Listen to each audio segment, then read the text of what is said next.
Buongiorno a tutti, questo è il Centro Aiuto alla Vita di Rovigo, il nostro centro che dà aiuto e supporto a tutte le nostre mamme in difficoltà.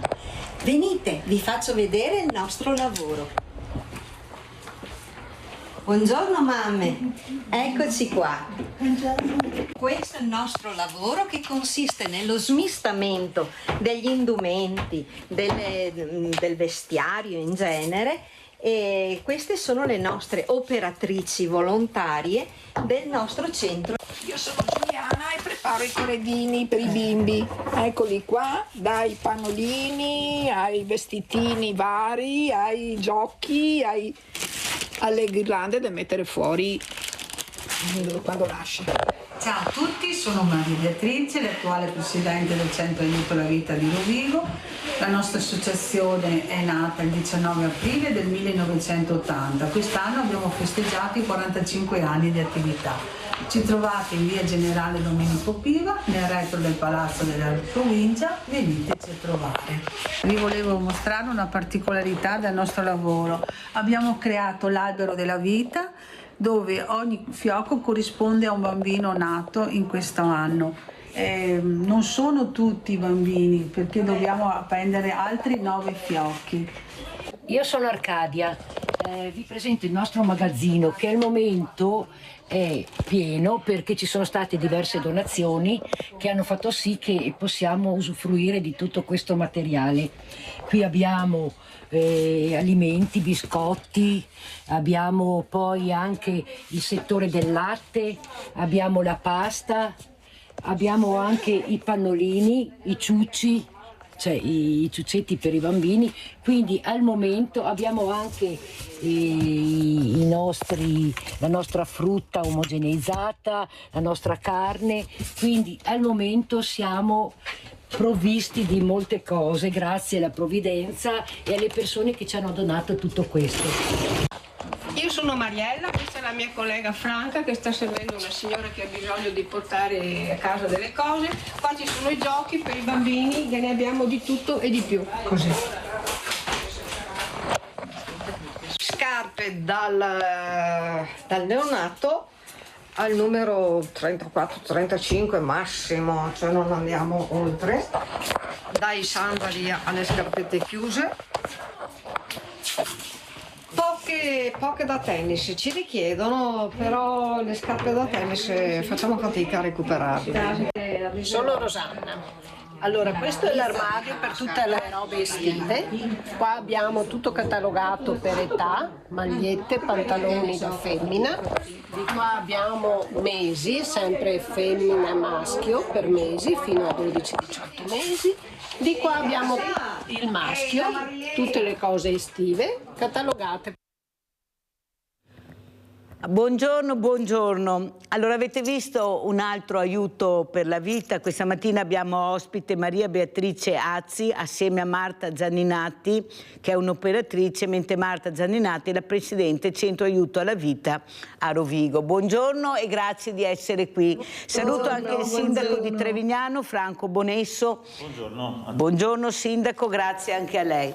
Allora, tutti possono dire qualsiasi cosa, però che Mirella non inviti altre realtà del territorio che cercano di aiutare gli amministratori, i sindaci, le famiglie, in particolare anche le donne in grave difficoltà perché sono mamme, hanno problemi veramente a gestire la famiglia. Questo non può essere detto, perché io invito tutti per far capire cosa c'è nel nostro territorio. Nel nostro territorio, questo ex ricco nord-est, che ci sono più banchi alimentari, parrocchie creati da poco, in pochi anni, che quello che veramente si pensava una volta. Perché è successo questo? Perché sindaco, e mi rivolgo proprio al sindaco, noi siamo bravi cittadini, abbiamo cercato di fare il nostro dovere, la maggioranza paga le tasse, magari quelli che potrebbero anche fare a meno le pagano, quelli che dovrebbero pagarli non le pagano, ma nessuno li va a toccare, eppure c'è una denuncia di redditi, ci sono nomi e cognomi e potremo fare 3 finanziarie. Allora, sindaco, lei è in politica da tanti anni, è una persona per bene, pacata, rappresenta anche Forza Italia. Io ho chiesto come fanno a rimanere assieme a quelle forze invece molto urlanti, molto strepitose, ma soprattutto per capire che i problemi delle famiglie sono reali e sono veramente imbarazzanti, perché non arrivano a fine del mese neppure con 2 stipendi. Allora, per fortuna che c'è questo mondo di aiuto di volontariato, io se no non so come avrebbero fatto a sopravvivere. Prego, Sindaco. Beh, allora intanto grazie dell'opportunità di essere in televisione e di confrontarci, perché il confronto è sempre importante. Ha detto come fa Forza Italia a stare insieme agli altri. Ecco, proprio, forse la funzione dei moderati è quella di portare pacatezza in un mondo che sempre più urla. Allora, è vero che i problemi sono tanti, rispetto a una volta i problemi sono aumentati perché ci sono molte persone più sole, no? Mentre una volta c'erano le famiglie che hanno tamponato a tutte le esigenze, le situazioni di disagio. Le famiglie erano un'istituzione molto più importante. Oggi ci sono molte più persone sole, anche perché è un'evoluzione della società e quindi ci stiamo modificando, anche se purtroppo, allora per me a volte non in meglio, ma la situazione economica poi, che ha visto una recessione, ha portato alla luce tanti problemi. Allora, una delle voci più importanti sui nostri bilanci comunali è quella dei servizi sociali, e quindi rispetto a una volta, io ho fatto l'amministratore anche ho cominciato più di 20 anni fa,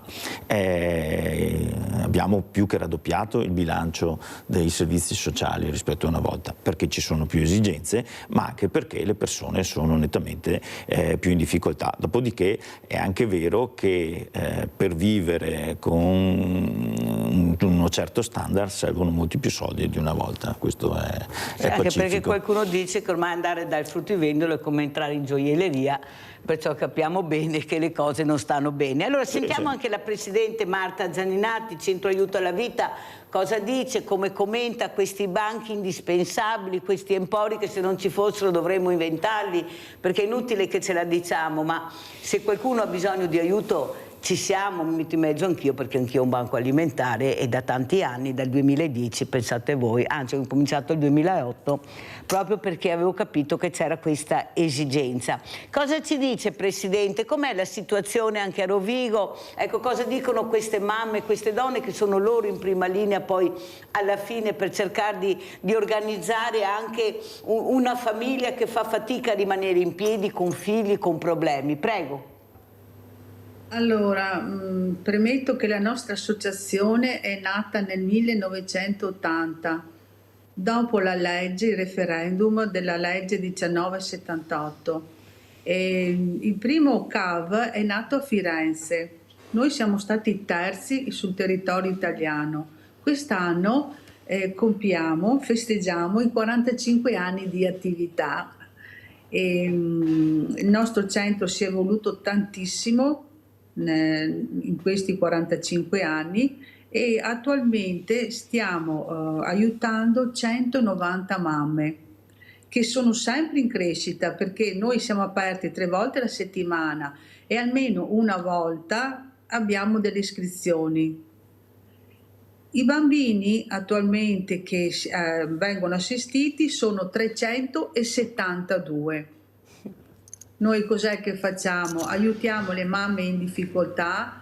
In che senso? Nel senso che sono mamme sole che magari sono rimaste incinte, il compagno non le segue, le abbandona, mamme che hanno più di qualche bambino e quindi sono in difficoltà, insomma, a portare avanti la questione economica.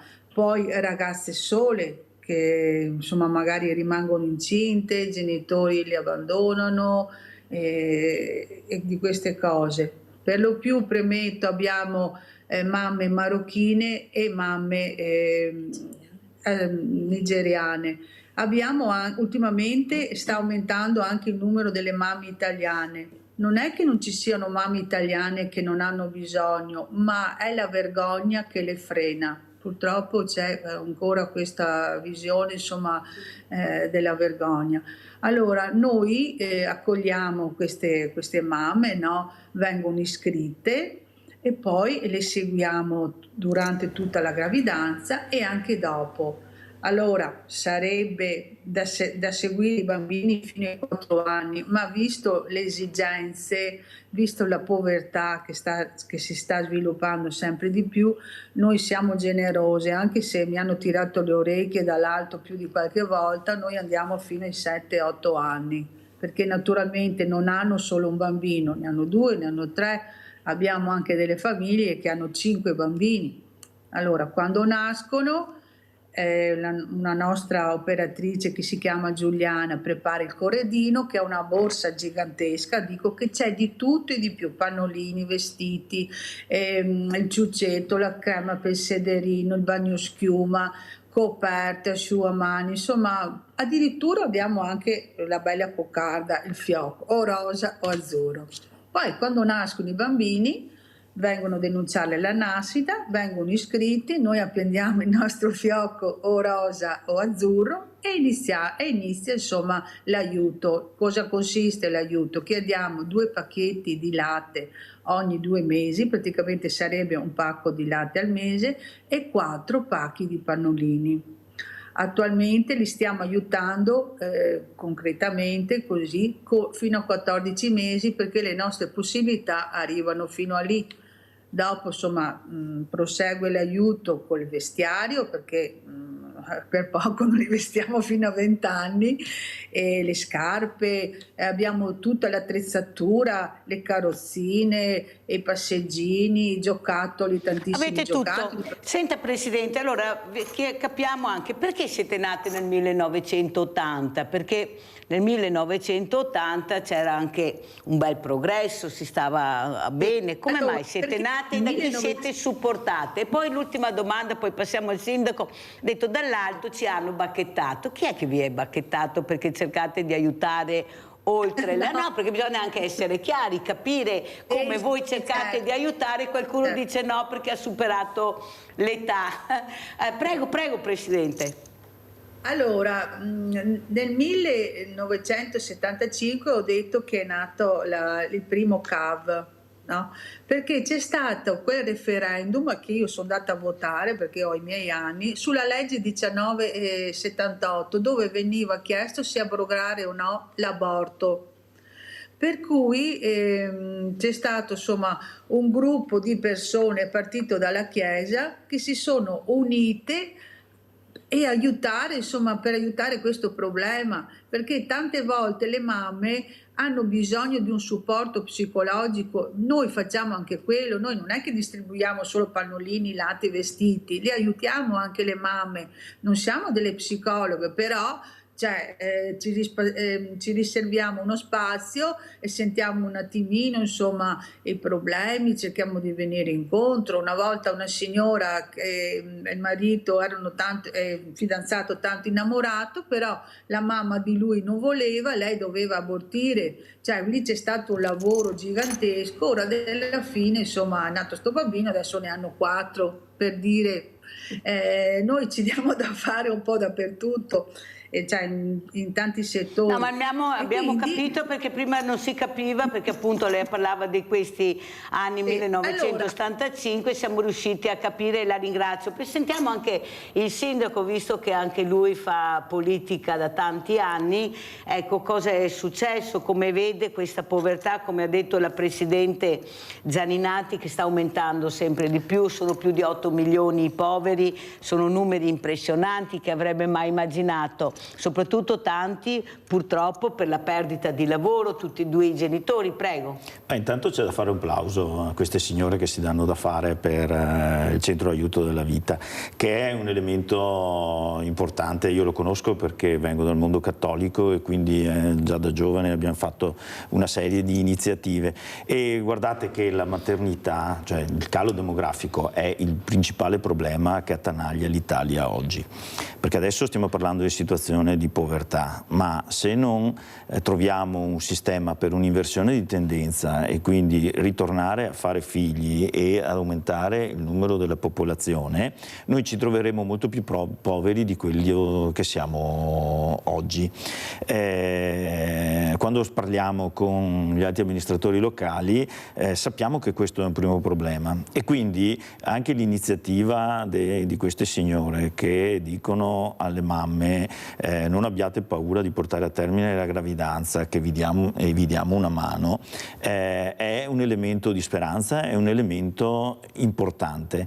Dopodiché bisogna cominciare a fare delle analisi anche a livello nazionale, perché non è solo un problema economico quello del calo demografico, è un problema sociologico, sociale e a volte anche di egoismo, nel senso che di autosufficienza, e questo egoismo e di autosufficienza, che comunque sta aumentando nella popolazione, porta a situazioni di disagio e di povertà. Quindi su questo bisogna continuare a riflettere. Cosa possono fare i comuni che oggi rappresento qua, intanto il mio, ma possono dare supporto, come ho detto anche prima. I servizi sociali sono ormai la voce più importante di spesa nei comuni, stanno facendo tantissime attività, perché devono seguire dai minori con problemi, e ogni comune ne ha tanti, perché soprattutto dopo il Covid abbiamo assistito a un esplodere di problemi sociali, di solitudine e proprio di povertà. Ecco, questo è un elemento fondamentale su cui stiamo lavorando, e comunque, come ho detto prima, il problema demografico si sta sentendo, perché sta notevolmente aumentando l'età media delle persone, e quindi... Abbiamo Rinaldo da Venezia, vai Rinaldo. Ciao Mirella. Ciao. E buongiorno ai tuoi ospiti. Io volevo portarti un esempio, ascoltami bene quello che vi dico, per piacere. Una volta, prima del 1980, un anno prima, con carte con 10 euro, carte da 5 euro, che sarebbe a 20.000 lire, con 20.000 franchi, ti andavi qua a Morosa, con 10 ti andavi a mangiare a pizza, mangiare al gelato, va bene? E con altri 5 ti andavi al cinematografo, e con ti tornavi in brio ti bevi anche l'aperitivo. Adesso con 10 euro non ti compri neanche un chilo di pane, ma di cosa stiamo a parlare? Che aumentiamo, chi che va bene? Dei politici che tira 300.000 all'anno, è vergognoso. Vada voi altri, se non fossi voi altri, quello che facevo gli altri, dovrebbe farlo le istituzioni, va bene? Non voi altri, e che io facevo col cuore, e magari ne fosse di più, perché quello che facevo è più importante di quello che fa la politica, perché ti ha uno che ha fame, è per problema. Se ti puoi, ti lo cadi subito, dando un chilo di pasta, un pacco di biscotti, un pezzo di bragno, un pezzo di mutande. Però Mirella, cosa si può dire a parlare? In era rovina adesso, con 1.000 euro cosa ti fa? Uno che ha 1.000 euro di stipendio, ma io con gli che non andare a lavorare, è una carità. Ma cosa fare con 1.000 euro? Non paga né affitto, luce, acqua, gas, avremo tasse che paghiamo dappertutto, ma è vergognoso. Bisogna dare i soldi alla povera gente, non un sindaco che dà i soldi ai problemi, deve essere lo Stato, perché paghiamo le tasse e poi te fa vedere la fiera del lusso, uno che compra un braccialetto, una roba, 3 milioni di euro, allora col calcio adesso, 200.000 persone, chi ha fatto quello che ha fatto fare il calcio, che tutti i soldi ha, chi dava, chi che aveva agli ammarai, a chi che aveva bisogno delle carrozzelle, non tutti, ma la parte, siamo gente che purtroppo sono fatti così. Grazie Rinaldo, fammi andare avanti. Prima abbiamo sentito Maria Beatrice Azzi, Presidente Centro della Vita, adesso sentiamo invece Marta Gianninatti, che è un'operatrice. Allora Marta, cos'è che la preoccupa di più? Cos'è che le donne, quando voi le incontrate, parlate, sentite che avete questo problema, che hanno questo problema da risolvere? Perché giustamente, ecco, per accompagnare bisogna anche essere preparati. Ho avuto degli esperti, tutti non possono possono fare tutto, noi abbiamo delle persone, dovremmo avere delle persone preparate che seguono questi casi, perché quando arriva la depressione diventa un dramma, e abbiamo visto anche certe situazioni imbarazzanti poi di questo dramma, perché se non vengono seguite attentamente. Cos'è che vi preoccupa di più? Prego. Allora, quando arrivano le nostre donne, noi le ascoltiamo. Ecco, io penso che il lavoro più bello, più grande del nostro centro è l'ascolto. Loro hanno tanto bisogno di essere ascoltate. L'ascolto nelle loro necessità. Noi diamo quello che abbiamo, perché quello che abbiamo dipende dalla generosità della gente, che arriva, guardi, la provvidenza è grande, perché ci arriva di tutto ogni giorno di apertura, e arrivano delle mamme che hanno dei bambini e quindi vestiti, smessi e tutto, quindi noi cerchiamo di ascoltare le mamme e andare loro incontro. Quindi il nostro rapporto appunto con queste mamme è l'ascolto e sentire appunto le loro esigenze e cercare nel nostro piccolo, perché anche noi abbiamo mezzi limitati, di dare supporto a queste mamme. E questo No, molto chiaro. Allora, Sindaco, cosa dice? Ecco, l'ascolto è fondamentale, però dopo l'ascolto bisogna che arrivi un aiuto, e quasi sempre deve arrivare un aiuto economico, perché hanno gli affitti, hanno le bollette, i figli che vanno a scuola. Com'è la situazione del suo osservatorio importante? Perché lei sa dove voglio arrivare, Sindaco, perché poi alla fine anche voi non è che avete queste ricchezze, anche se vi hanno dato i problemi più grandi, siete i meno pagati, quelli più esposti, perché tutta la colpa è su di voi. Eppure c'è qualcosa che non gira. Prego. No, allora, intanto la cosa più importante che ha detto la signora è l'ascolto. Purtroppo non c'è più nessuno che ascolta. No? Io che ho la fortuna di parlare con tante persone, mi rendo conto che molti vanno dal sindaco per essere ascoltati, no? Perché l'ho detto anche prima, c'è un aspetto di solitudine, no? E quindi quando ci sono i problemi uno si sente solo e ha difficoltà di trovare qualcuno che lo ascolta, che capisce qual è il problema e che poi può dare le soluzioni. Allora, intanto bisogna fare un plauso al volontariato, e ce n'è tanto, no? Che si fa carico di tanti problemi, e guai se non ci fosse, perché il pubblico non può arrivare dappertutto. Ha detto bene Mirella quando ha detto che i comuni sono in frontiera perché hanno lo sportello, insomma tutti arrivano al primo posto più facile da raggiungere. E se non arriva lo sportello ti ferma il sindaco per strada. Sì, no, ma lo sportello del comune è lo sportello, no? E quindi che ha delle regole anche lo sportello, ma è più facile da raggiungere, e dopodiché il consiglio su come e a chi rivolgersi glielo si dà sempre. Molte competenze le abbiamo noi, con risorse limitate, che però insomma ci sono. Io dico sempre che nessuno dalle nostre parti muore di fame, no? Perché fra il volontariato, fra quello che fa il comune, come nessuno vive sotto il ponte. Ecco, la vera difficoltà, parlando con gli assistenti sociali, è quella di andare a capire quali sono le effettive realtà, perché ci sono purtroppo persone che hanno bisogno e si vergognano e non vengono.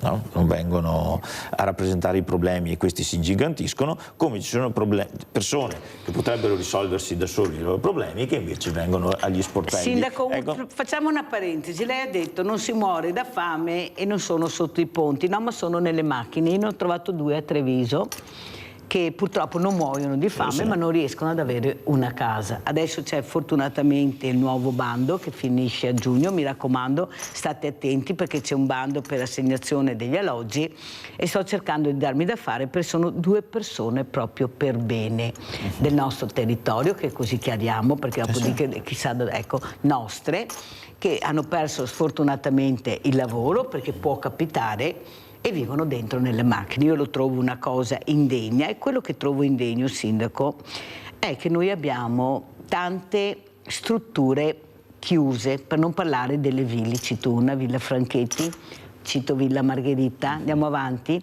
dove anche per questi ragazzi, per questi studenti che studiano, avete sentito che cifre girano nelle città dove ci sono le università per trovare anche una stanza di 8 metri quadri in città grandi, ma anche da noi non si scherza. Cioè, capisce il sindaco che queste realtà che noi abbiamo, queste case bellissime, queste ville, sono state lasciate in patrimonio ai comuni proprio per aiutare i comuni e dare delle possibilità a chi ne aveva bisogno. Io non riesco a capire come mai non si investe su questo, perché si cerca sempre di vendere o di buttare giù quello che si potrebbe ricostruire, ristrutturare. Io quando sento ma ci vogliono tanti soldi, certo che ci vogliono soldi, chi dice niente, però io sono convinta che i fondi del PNRR, oltre a cercare a creare delle strutture nuove in cemento, vuote, che non servono a niente, forse come erano destinati, perché erano destinati al terzo settore, poi sono stati deviati in gran parte, e noi ci ritroviamo con queste persone che non riescono ad avere, perché io ho avuto delle persone competenti che hanno detto: Mirella, non ci sono appartamenti, anche se voi pensate che ci siano appartamenti chiusi perché non li affittano, ma i numeri non ci sono. Cosa pensate? Voi vi riunite tra sindaci, ne parlate di questo, perché tutti i comuni hanno questi problemi, non è che ce ne sia uno più, uno meno. Cosa pensate? Come pensate di veramente cercare di risolvere un problema che sta diventando un'emergenza abitativa incredibile? Io dico sempre: ma perché sono state vendute le case dell'ATE? Erano case nostre, noi le abbiamo pagate, sindaco, erano nel GESCA della busta paga, erano anche nostre. Come? Le case in emergenza vendute a dei privati che potevano benissimo comprarsi un appartamento nel momento che avevano la possibilità di aver trovato un lavoro, e noi ci ritroviamo BMW fuori nelle case che abbiamo pagato noi con i soldi che era nella busta paga. Non le sembra una vergognosa, nel silenzio totale della politica? Allora, ha posto tre temi molto complessi che è complicato risolvere in poco tempo. Però possiamo aprire un dibattito, magari anche interessando il presidente dell'ATER, che potrà spiegare bene le operazioni che sono state fatte. Allora, per quanto riguarda noi nel nostro piccolo, come abbiamo cercato di risolvere rispetto alle persone che si sono trovati a non avere la casa, abbiamo organizzato dei co-housing, cioè quindi affittato degli appartamenti, ne abbiamo uno per uomini e uno per donne. Il mio comune ha 10.000 abitanti, quindi non ho tutti questi casi, però li stiamo risolvendo in questa maniera. Non è facile, perché la coabitazione non è mai semplice. Però è anche vero che perlomeno la possibilità di avere un tetto in emergenza in questo modo lo abbiamo data. Ecco, con i sindaci abbiamo un progetto, almeno nel nostro distretto, di fare un intervento di emergenza a Castelfranco, proprio per modello come anche la Caritas a Treviso ha un dormitorio per le situazioni più complicate e temporanee. Ecco, su queste cose, per gestire alcune emergenze, le abbiamo. Ecco, una strada del co-housing è una strada da percorrere per le situazioni che ha rappresentato. Poi torniamo all'ATER. L'ATER e l'utilizzo di ville e non ville. Allora, c'è stato un periodo in cui in tutte le ville il patrimonio storico è stato recuperato dal pubblico, perché il privato voleva costruire nuovo, naturalmente, no? Perché costa meno costruire nuovo, ma costa meno costruire nuovo anche per il pubblico.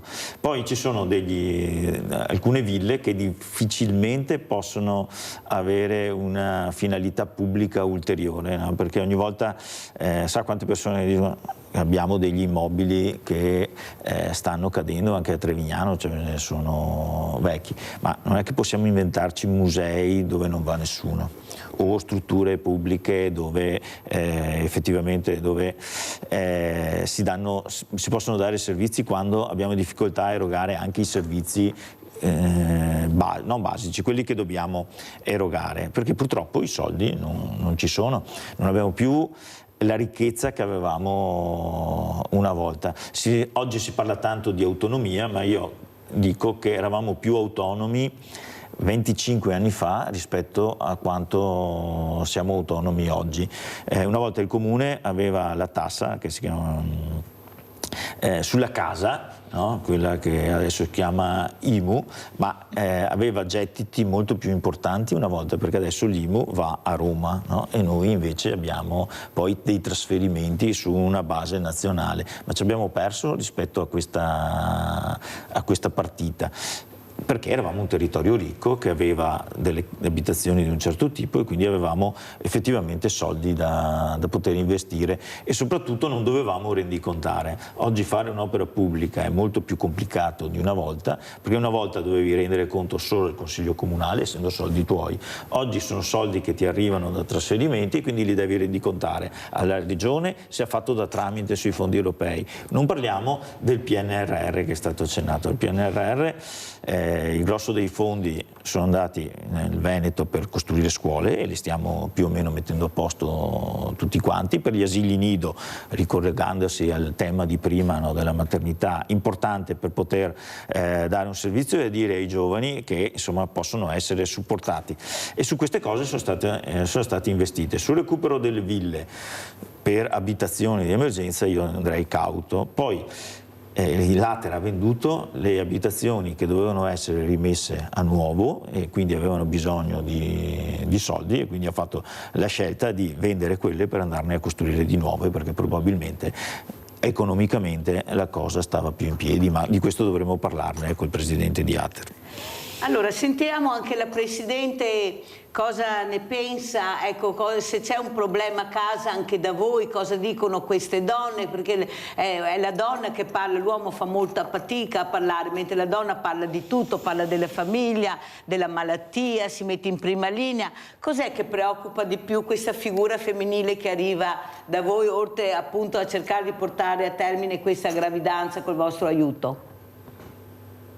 No, da noi non chiedono la casa, oppure è successo raramente. No, da noi vogliono proprio il sostegno concreto, perché sono mamme con tutti questi bambini, hanno proprio bisogno di portare avanti insomma la vita di tutti i giorni con sì, ma non bambini. Hanno problemi di affitto, di bolletti, indipendentemente dalla gravidanza, vivranno in qualche posto, sono tutte tranquille? No, non sono tranquille, ma sono gli uomini che gestiscono queste cose qua. Da noi non è mai successo. E poi se magari hanno qualche problema che noi non sappiamo come gestire, e soprattutto che non è di nostra competenza, li mandiamo ai servizi sociali. E arrivano dal comune, insomma, eccola il giro. In luce questo discorso qua, che la maggior parte delle donne che vengono da noi sono accompagnate dagli uomini. Per cui insomma... Ma come avete detto prima, ci sono donne molte volte sole, cioè l'avete detto voi che cercate di aiutare perché sono state lasciate. Sì, certo, abbiamo varie categorie, abbiamo tante donne che sono sole, abbiamo anche delle donne che hanno subito violenza e che noi le abbiamo accompagnate in un percorso di recupero affiancati al centro antiviolenza. Poi abbiamo le mamme indipendenti, tra virgolette, che magari si sono fatte da sole, hanno trovato di fare le pulizie, di stirare così, che riescono dopo anche con gli aiuti insomma, del comune ad andare avanti e gestire la famiglia. E dopo invece abbiamo le donne che sono accompagnate. Cosa vuol dire? Che le marocchine...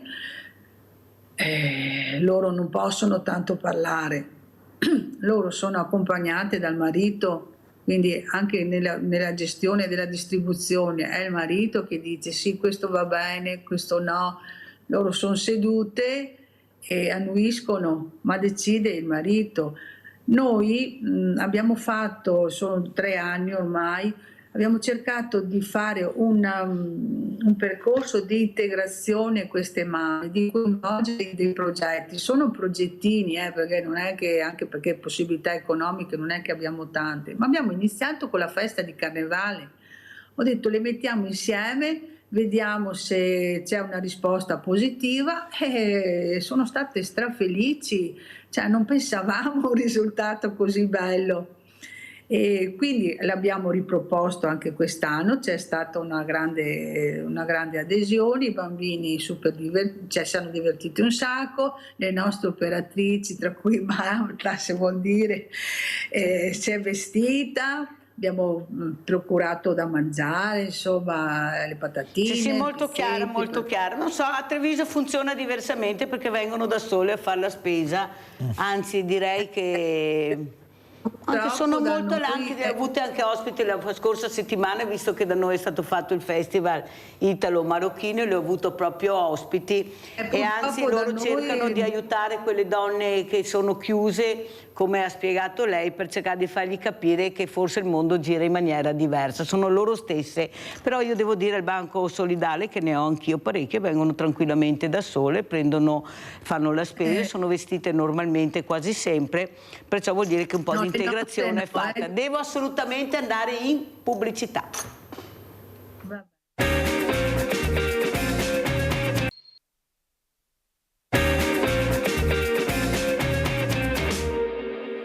È previsto a mezza giornata, il problema principale è che è nel momento peggiore perché siamo su un prefestivo sotto Pasqua e tenere chiuso è un problema grosso. Danni economici che si prevedono, insomma? Sicuramente sì. Adesso cercheremo di ovviare al problema con un generatore se riusciamo a trovarlo, ma oggi per domani non è facile. Troppo grande il guasto alla centralina, la necessità è quella di togliere ancora l'elettricità a Musano di Trevignano. La paura più grande tra i commercianti dopo le 12 ore di blocco che hanno messo in tilt attività ed esercizi è che le prossime 2 ore di stop previste dalle 11 alle 13 si prolunghino come già successo. Quello che ci chiediamo, chi rimborserà questo danno? Perché si chiamano diversi enti e tutti dicono non è colpa nostra, non è colpa del comune, non è colpa dell'Enel, è il guasto. Danni economici difficili da calcolare tra chi ha dovuto chiamare tecnici per ripristinare il blocco dei frighi, come è successo alla gelateria di Via Villette, a chi, come bar e parrucchieri, ha perso l'intera giornata di lavoro che può girarsi anche intorno ai 1.000 euro in giorni prefestivi in cui si svolgono spesso impegni più lunghi e onerosi. Siamo andati avanti fino alle 8 di sera ad annullare appuntamenti, man mano che entravano dovevamo mandare a casa, ahimè dispiaciute, chi capiva, chi comprendeva, chi invece si arrabbiava. Abbiamo avuto un bel danno perché è la settimana di Pasqua e quindi avevamo già tutti appuntamenti fissati che adesso ricadono sui prossimi giorni, dove purtroppo già siamo piene. Le spine non funzionavano più, la roba non era più fredda, tramezzini che si sono scaldati da buttare via, rischio di buttare via tutte le brioche surgelate e quant'altro, gelati e tutto quanto. Non è stata una bella giornata. Ma soprattutto anche il servizio per i clienti. A ridosso della Pasqua, se i lavori si potevano fare in un altro momento sarebbe stato meglio. Sulle richieste di risarcimento interviene il sindaco che invita a chiedere i danni alle società fornitrici. Il comune non può fare nulla, mentre sul rispetto degli orari del prossimo intervento rassicura. Credo che abbiano fatto bene i loro calcoli, sicuramente la cabina deve essere messa a posto, il danno che ne risulterebbe fra passare Pasqua e Santo Stefano senza elettricità sarebbe troppo grande. Allora, sentiamo direttamente dal sindaco. Quando ci sono queste situazioni diventa anche imbarazzante per i sindaci, perché giustamente ognuno fa il proprio lavoro e poi sono veramente dei grossi problemi da risolvere. Prego. Allora, intanto c'è da dire che questo è un caso isolato. L'ultimo blackout che è stato importante e che è avvenuto in più di mezza Italia, è successo 22 anni fa, me lo ricordo, era a settembre perché era il giorno che era nato mio figlio, e che un traliccio ha bloccato l'elettricità in tutto il nord e quindi c'è stata un'intera giornata senza energia elettrica. Poi non ci sono stati altri casi se non brevi interruzioni nel nostro territorio, perché c'è da dire che Terna ed Enel hanno investito tantissimo nella sicurezza elettrica del nostro territorio rispetto ad altri, no? Perché a volte poi i costruttori si arrabbiano, ma ogni volta che si fa una lottizzazione nuova, si fanno degli ampliamenti in zona industriale, obbligano chi costruisce a costruire la nuova cabina. Quindi è stato fatto un investimento territoriale da parte degli enti preposti sulla sicurezza elettrica enorme e questo bisogna riconoscerlo, perché questo è veramente un caso isolato. Se andate a vedere o succede un grande evento atmosferico che crea anche altri problemi, in questo caso purtroppo il guasto alla cabina era molto più importante di quello che si aspettavano e hanno dovuto portare un generatore, andarlo a prendere in emergenza per ridare l'elettricità, perché poi alle 8 di sera tutti avevano la corrente. E c'è da dire che noi siamo ormai schiavi dell'energia elettrica, perché senza energia elettrica non funziona, non sappiamo più vivere, no? Abbiamo vissuto milioni di anni senza energia elettrica, adesso non va più niente e non siamo neanche più capaci di sopportarlo. Anch'io non riuscirei a rimanere, no? Perché senza energia elettrica non ti va l'acqua, non ti va, siamo fermi. Quindi capisco e ho capito, poi molti li ho incontrati, degli operatori che giustamente si sono lamentati. Purtroppo non ci sono fondi per queste. Ma chi è che dovrebbe risarcire in questi casi? Perché ogni volta ognuno passa il cerino, non è colpa mia, è colpa dell'altro. Ma se è stato questo problema, giustamente si parla di risarcimenti e lei giustamente ha detto dovrete chiederli a chi ha causato il problema. Ma secondo lei non dovrebbe esserci anche un colpevole? Perché ogni volta questo povero cittadino, lavoratore che hanno anche queste attività si ritrova un colpo per l'acqua, un colpo per... ma poi i risarcimenti quando mai arrivi? Fai le foto, prepara la documentazione, sì, ciao, hai voglia. Non le sembra, sindaco, che quando veramente ci sono queste ditte che lavorano dovrebbero prendersi anche certi oneri e se capita anche contribuire alle spese del danno? Perché è troppo semplice dire, infatti lei l'ha detto, qualcuno dovrebbe risarcire perché sono anche danni ingenti per certe attività. Poi bisogna vedere cosa c'è scritto nel contratto di fornitura, no? Tutti quei paginoni che nessuno mai legge, no? E che a volte sono o così o mi diceva la pubblicità, no? Nel senso che o stai a queste condizioni o non hai la fornitura, e quindi lì non posso intervenire perché non è mia competenza, non sono neanche esperto però l'ha detto che qualcuno dovrebbe risarcire. Sì, qualcuno se sono andati oltre ai limiti di tempo previsti dal contratto di servizio, ci sono delle sanzioni e sicuramente non sta a me. E comunque esiste un'autorità nazionale che si chiama ARERA, no? Che sovrintende a tutte le gestioni dei servizi a rete, quindi funziona per l'elettricità, per il gas, per l'acqua e anche per i rifiuti, e quindi se ci sono delle questioni importanti ci si può rivolgere anche ad ARERA. Senta sindaco, lei che come si è detto è in politica da tanti anni, come sono andate secondo lei le elezioni di domenica e lunedì? Cosa ha visto tra quello che è successo e quello che si è votato? Intanto c'è da dire che l'affluenza è ancora bassa. E questo è il dato più preoccupante degli ultimi anni. Io dico sempre, state attenti che se non vi occupate di politica, comunque la politica continua a occuparsi di voi, no? E c'è una disaffezione alle urne, questo è il dato più importante. Allora, una volta le elezioni amministrative erano le più partecipate, no? Perché era arrivato il mito che il sindaco poteva risolvere tanti problemi e quindi era giusto partecipare per capire, supportare e per poter esserci, no? Oggi invece questa disaffezione è il dato più preoccupante. Allora, noi eravamo un popolo che votava tanto perché è arrivato dopo la seconda guerra mondiale da un periodo dove non c'era la libertà, e quindi il voto è stato conquistato con tanti sacrifici.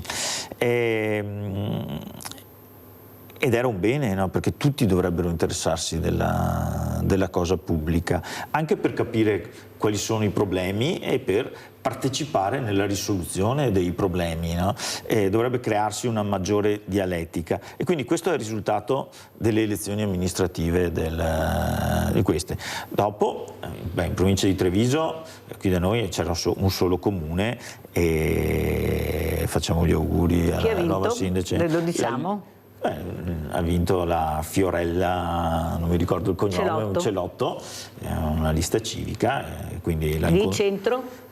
Credo sia civica, centrosinistra. Faceva fatica a dirlo. No, faceva fatica a dirlo. Allora, non è vero. Non è vero, fra l'altro, dall'altra parte c'era Lega Fratelli d'Italia, quindi i centristi probabilmente l'hanno appoggiata. Come legge il 7% della Lega a Ravenna, che ha corso da sola con il suo candidato sindaco? Beh, Ravenna comunque ha un'influenza, cioè in Emilia Romagna la Lega si era rafforzata tanto. Sì, ma parliamo del dato di Ravenna, che la Lega ha portato a casa il 7%, la Lega a Ravenna, con il candidato, perché non ha corso né con Forza Italia né assieme a Fratelli d'Italia. Ma vuole un commento sul fatto che ha corso da sola? Sì, tutti e due, probabilmente non si sono messi d'accordo. Tenete presente che Ravenna è inespugnabile per il centrodestra, quindi avranno ragioni locali di andarsi a contare. Ma siccome la Lega dice il Veneto siamo noi, cioè questo 7% dovrebbe far anche riflettere, e come dovrebbe far riflettere questo centro-sinistra che si è unito, comincia a impensierire qualcuno, o sbaglio, sindaco? Allora, intanto bisogna vedere che sulle grandi città il centro-sinistra è in vantaggio dappertutto. No? Se noi andiamo a vedere i sindaci delle grandi città ce ne sono poche al centrodestra, perché i voti nelle città, ma anche se andiamo ad analizzare i voti di Treviso, in centro storico, nel comune di Treviso, il PD ha la percentuale più alta. Sempre stato, poi vero? Andiamo a vedere cosa succede nelle altre città del Veneto. Se andiamo a vedere Verona, oggi è governata dal centro-sinistra, Padova è governata dal centro-sinistra, Vicenza è governata dal centro-sinistra, Venezia è al centrodestra, ma lo è stato governata dal centro-sinistra storicamente la prima volta con Brugnaro su questioni importanti che sono successe. Quindi è normale che, se andiamo a vedere i trend statistici storici, che le grandi città siano governate dal centro-sinistra. Fra l'altro Genova ha vinto il centro-sinistra, ma prima del sindaco uscente che è andato a fare il governatore della Liguria era al centro-sinistra, è un'enclave storica. Comunque sono dati che veramente dovrebbero farvi riflettere. Poi è vero, allora, se le ultime elezioni ci fosse stata, cioè il PD avesse fatto il campo largo con i 5 Stelle, probabilmente vinceva il centrodestra, ma non con i numeri così larghi come ha vinto in questo momento. Perché il centrodestra è sempre stato unito, anche in caso di si unisce, mentre il centro-sinistra si frammenta. Lei prima mi ha detto come fa Forza Italia a stare, ecco, la capacità del centrodestra è quella di trovare le mediazioni. Vedremo, chi vivrà vedrà, certo. Anche prossimamente, perché tanto andremo sempre a votare. Allora io ringrazio veramente Maria Beatrice Azzi e Marta Zaninati, sia presidente che operatrice, di essere stati con noi. Abbiamo conosciuto anche questa mattina un'altra realtà, un aiuto per la vita molto importante, questo centro. Ringrazio anche Franco Bonesso, sindaco di Trevignano. Grazie, pubblicità.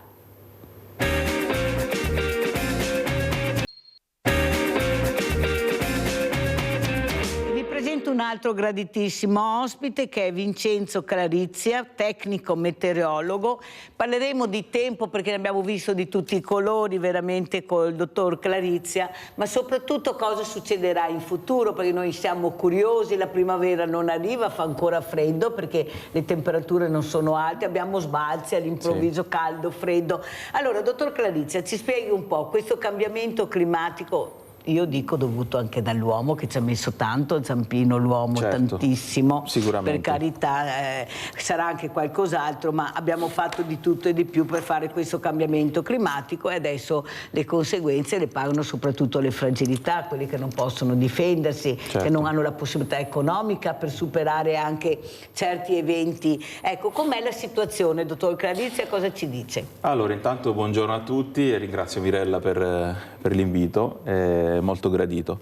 Le previsioni del tempo, sapete benissimo che oltre i 4-5 giorni si comincia a essere troppo diciamo, superficiali, quindi dobbiamo andare nello specifico a dire cosa potrebbe accadere nel giro di una settimana, non di più. La dinamica, diciamo, è quella di un tempo ancora molto variabile. Infatti proprio stamattina è in arrivo una nuova perturbazione da ovest che comincia già a bagnare la provincia di Verona, Vicenza e Padova, e nella tarda mattinata, il primo pomeriggio, si sposterà qui nel Trevigiano e poi andrà verso le coste. Quindi questo tempo dinamico purtroppo lo avremo fino a fine maggio. Domenica qualche speranza, diciamo, tra il weekend di vedere un po' di sole. Grazie dottor Clarizia, perché c'è la camminata per i veneti schiacciati dalla crisi. Invito tutti quanti, vediamo anche la locandina intanto che fa sempre bene. Grazie dottor Clarizia, veramente, perché sa, poveretti anche per quelli che l'hanno organizzato, dottor Clarizia, che ci hanno messo di tutto e di più.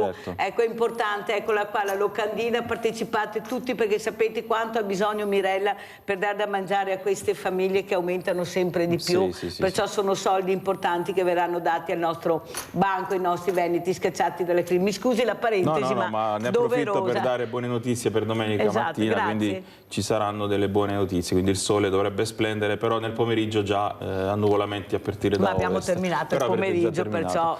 Poi ancora un po' di stabilità attorno al 2 giugno, sembrerebbe che l'estate partirà attorno al 5-6 di giugno. Perciò il ponte è ancora in bilico. Ancora in bilico il ponte, sì. Quando poi arriverà l'anticiclone delle Azzorre, che prenderà magari possesso del nostro territorio, del Mediterraneo, e quindi avremo situazioni un po' più stabili. Adesso la faccio sorridere, dottor Clarizia. Sa, questo ciclone, con tutte le guerre che ci sono in giro, magari ha deviato, ha detto aspetta che faccio un giro più largo, perché non si sa mai, no? Perché dobbiamo anche dire la verità e pensare anche a queste persone. Anzi, io vorrei anche dare un grande abbraccio a questa mamma che ha perso 9 figli, pensate, 9 figli, tutti su un colpo. Pensate, guardate che è da impazzire solo pensare una cosa del genere, per volontà di quell'uomo che non si arrende, che non si ferma di fronte a niente, anche perché poi muoiono i civili. Ecco, mi scusi questa parentesi, però questa mamma ce l'ho sempre in mente, e a questa creatura che sta cercando di salvare, vedere arrivare tutti questi figli morti, guardate, deve essere stata una roba veramente terribile. Dottor Clarizia, cos'è che vi preoccupa di più, parlo in generale, di questo cambiamento climatico? Perché strutturalmente non ci siamo, non è che abbiamo investito così tanto, tutti passano il cerino, eppure voi sono anni che lo dite, gli esperti che danno dei segnali, anche delle linee guida da seguire, ma mi sembra che non è che siate ascoltati tanto e che si investa tanto su questo territorio fragilissimo da nord a sud, da est a ovest. Prego, dottor Clarizia. Purtroppo i cambiamenti climatici sono all'ordine del giorno, non possiamo andare avanti con le bende sugli occhi. Le temperature medie annuali sono aumentate anche sul nostro territorio. Io parlavo anche qualche sera fa, ero ospite all'associazione Rotary di Oderzo, parlavo proprio di questo, di come l'impatto del cambiamento climatico anche sull'imprenditorialità, e purtroppo questo lo si nota in agricoltura, nell'edilizia, in tutti i settori, turistico, anche nel settore turistico, e quindi dobbiamo un attimino prendere coscienza di quello che sta accadendo. Purtroppo io parlo, diciamo, con i dati alla mano, e quelli non sfuggono. Le temperature sono aumentate mediamente di 2 gradi dell'atmosfera, così come è aumentata la temperatura del mare, dell'acqua del mare. E questo cosa comporta? Comporta che c'è una certa dinamicità nell'atmosfera, c'è un potenziale di eventi estremi che aumenta sempre di più, e aumenta non solo come potenza, quindi ma anche come frequenza. Questo purtroppo negli ultimi anni l'abbiamo constatato. Anche questo mese di maggio abbiamo visto tutti. Da cosa dipende questo sbalzo così repentino di temperatura? Dipende proprio da questo, dal fatto che l'atmosfera non è stabile, quindi c'è una certa energia che viene sia dal mare che dall'atmosfera, quindi dalle masse d'aria che provengono dall'Atlantico o dal nord Europa, e c'è uno scompenso. Questo scompenso purtroppo lo paghiamo anche nel periodo pre-estivo. Infatti dicevo proprio l'altra sera, negli ultimi 10 anni, questo è il 6° mese di maggio con almeno oltre 15 giorni di piovosità. sul nostro capito? territorio. Allora saluto anche il dottor Alberto Bagnani, presidente ABEO, Associazione Bambino Emopatico Oncologico, di essere con noi, è collegato anche da Verona. Buongiorno dottor Bagnani, grazie. Devo dare una telefonata, se no mi cade la linea. Abbiamo Vladimiro, poi andiamo dal dottor Bagnani. Vai Vladimiro. Grazie, volevo fare una domanda al tuo ospite lì in studio. Sì. Cioè, non sempre il clima locale dipende da fattori locali oppure, come dire, confinanti, no? Ma leggevo che capita molto spesso che fenomeni globali che dopo creano nel tempo gli effetti su alcuni luoghi, no? Per esempio, i fenomeni che si creano nell'Oceano Pacifico chiamati El Niño e la Niña. Cioè, ho letto che a secondo che prevale il El Niño o la Niña, qua in Europa e in Italia che abbiamo di fenomeni di maggiore piovosità, maggiore caldo, freddo, che deriva appunto in Europa da quei fenomeni lì. Se il tuo ospite riesce a spiegare in poche parole, sì, per non occupare troppo tempo, quali sono gli effetti del Niño e della Niña, perché leggevo che essendo in vigore, essendo in vigore in questo momento nel Pacifico la Niña, qua da Niña che sarà molta pioggia e molto caldo. Se è vero, ecco, se può dire due parole. Grazie e buongiorno. Grazie Vladimiro. Grazie. Prima di rispondere a Vladimiro andiamo dal dottor Bagnani, veramente che ringrazio, per capire cosa sta succedendo. Tanti bambini con queste patologie oncologiche, dipende anche dall'inquinamento, cosa sta succedendo. Molte donne, anche loro giovanissime, malate di tumore al seno, non ne parliamo, e non solo. Può dipendere anche dall'inquinamento. Dottor Bagnani, cosa dice? Perché molti mi chiedono di farle questa domanda. Allora, può essere sicuramente un cofattore, però non è che sia la causa, una tra le cause principali per cui c'è stato questo incremento di patologie oncologiche, soprattutto nei bambini.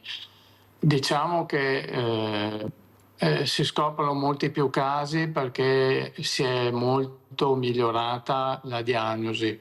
La diagnosi viene fatta molto precocemente, per cui è chiaro che il numero di pazienti che andiamo a trovare purtroppo che hanno queste malattie qua è aumentato rispetto agli anni passati. Sicuramente l'inquinamento non aiuta, cioè, ripeto, è un cofattore, può essere un aggravante, ma non è la prima causa che scateni o peggiori i numeri di bambini che si ammalano di cancro o adulti.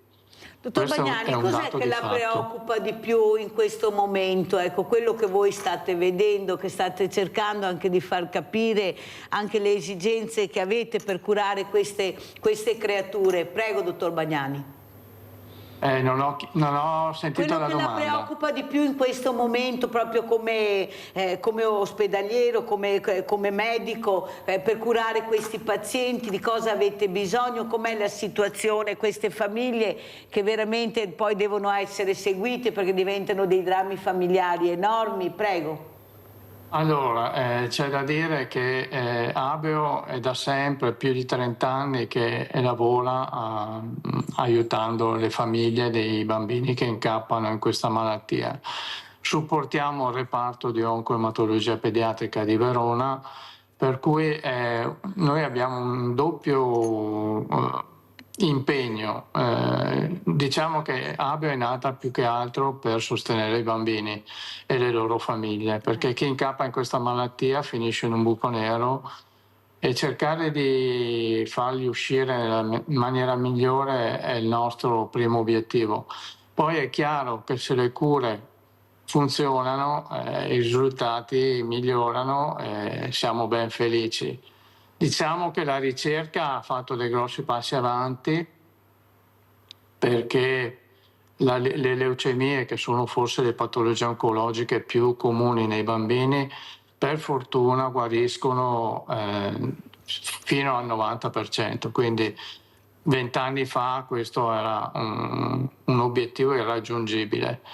È altrettanto vero che stanno aumentando i tumori solidi e quelli purtroppo, non essendoci una storia antica, diciamo, come il trattamento delle leucemie, è un problema un po' più grave e difficile da sollevare. Quindi l'ospedale, diciamo, fa il suo ruolo. Noi di Abeo cerchiamo di rendere la vita di questi bambini in questo frangente la più vivibile possibile. E noi la ringraziamo veramente, Bagnani, per quello che fate, perché veramente il supporto anche psicologico a questi genitori è fondamentale. L'ascolto, si parla sempre alla fine di ascolto di queste fragilità. Allora, prima di rispondere al nostro Vladimiro col dottor Clarizia, andiamo da Antonio da Padova. Vai Antonio. Antonio? Non lo sento. Allora, rispondiamo a Vladimiro. Prego, allora, dottor Clarizia. Vladimiro parlava tecnicamente di questi due diciamo, fenomeni, la Niña e il Niño, che influenzano il clima anche nel nostro con la N, emisfero. vero? Niño e Niña. Nel nostro emisfero. C'è da dire che tanto dipende dagli oceani, quindi lui parlava di Oceano Pacifico, io parlo anche dell'Oceano Atlantico e della corrente del Golfo.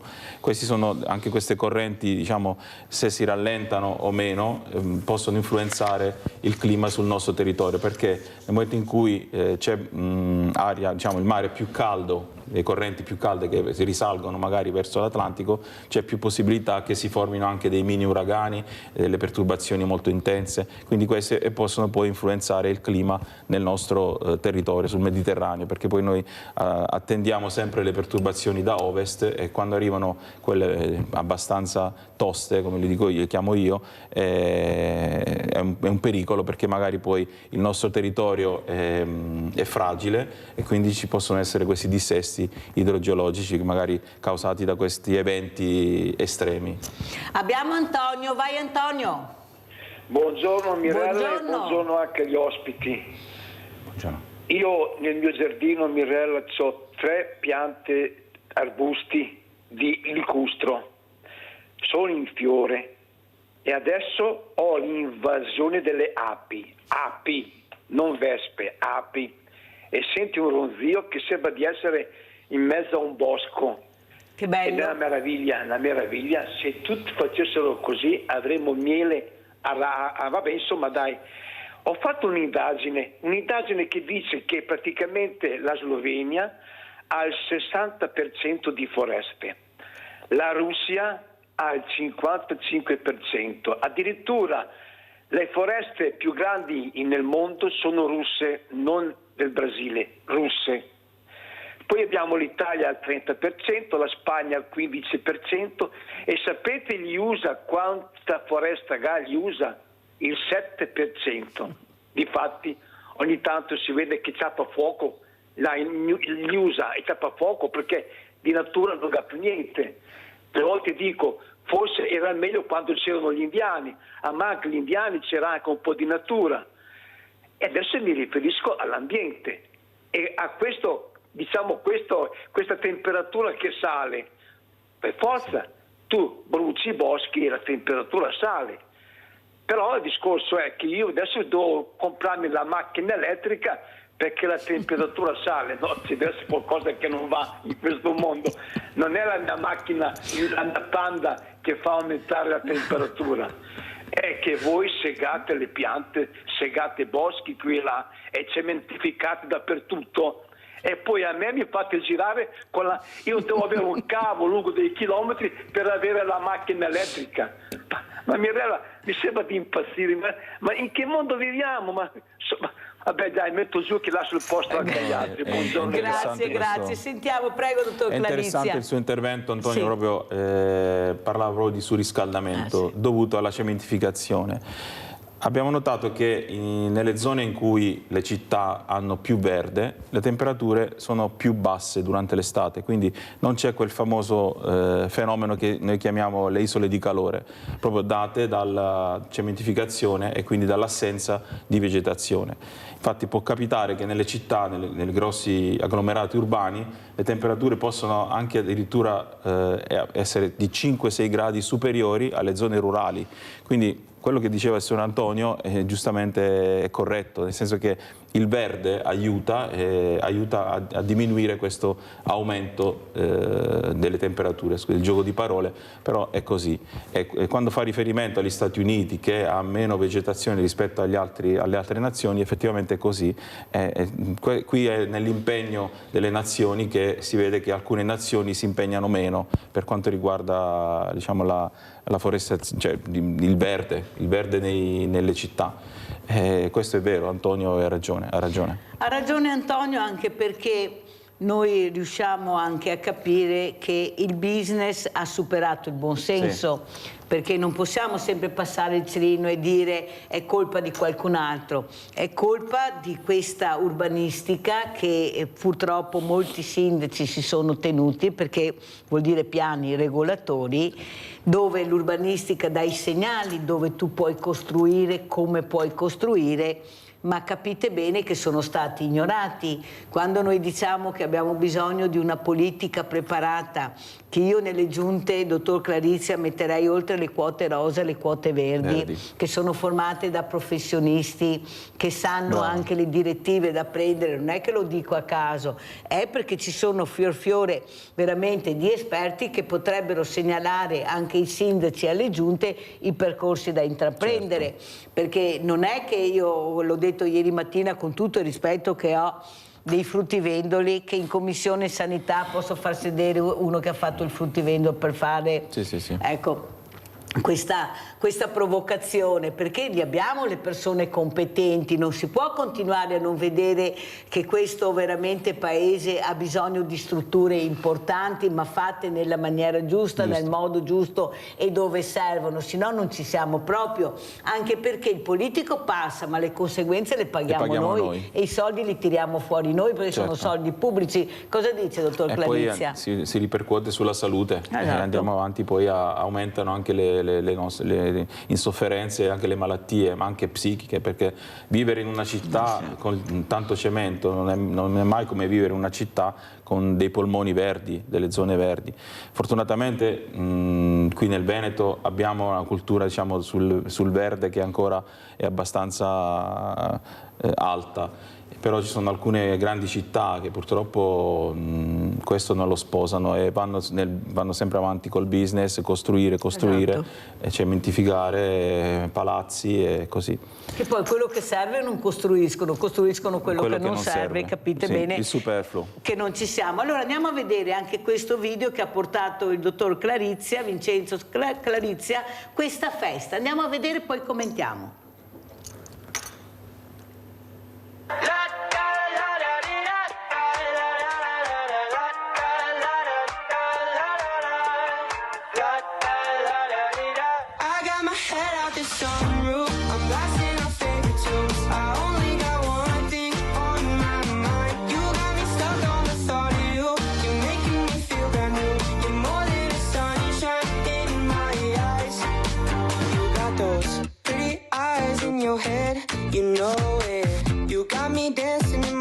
So let me show it. You are exactly what I want. Kinda cool and kinda not. Wanna give myself to you. Yeah, we're driving down the freeway at night.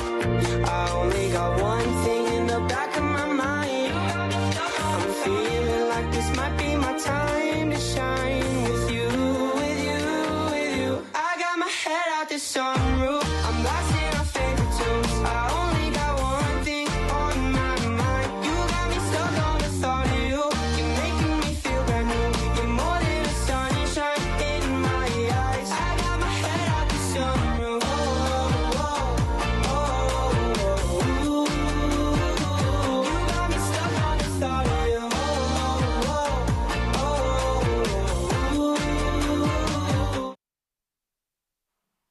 Cosa abbiamo visto questa festa, ma per informare, per far capire l'importanza anche della meteorologia, prego. Sì, allora questa festa è venuta qualche mese fa per festeggiare i 10 anni di attività di Meteo Clari sul litorale veneto e in particolar modo a Jesolo. È stata una bellissima esperienza con tutte le autorità che mi hanno onorato della loro presenza. È stato anche un modo per ringraziarli, visto che comunque sono sempre vicini, almeno le autorità di Jesolo, Cavallino, Eraclea, non vorrei dimenticare qualcuno, Sant'Ona di Piave. Ma soprattutto oltre agli amministratori, Sì. come sono i ragazzi? Sono interessati a questo? Vediamo anche la locandina, le foto che ha portato il dottor Clarizia. Come li vede questi ragazzi? Mi sembra che a loro non interessi niente, io non sono convinta.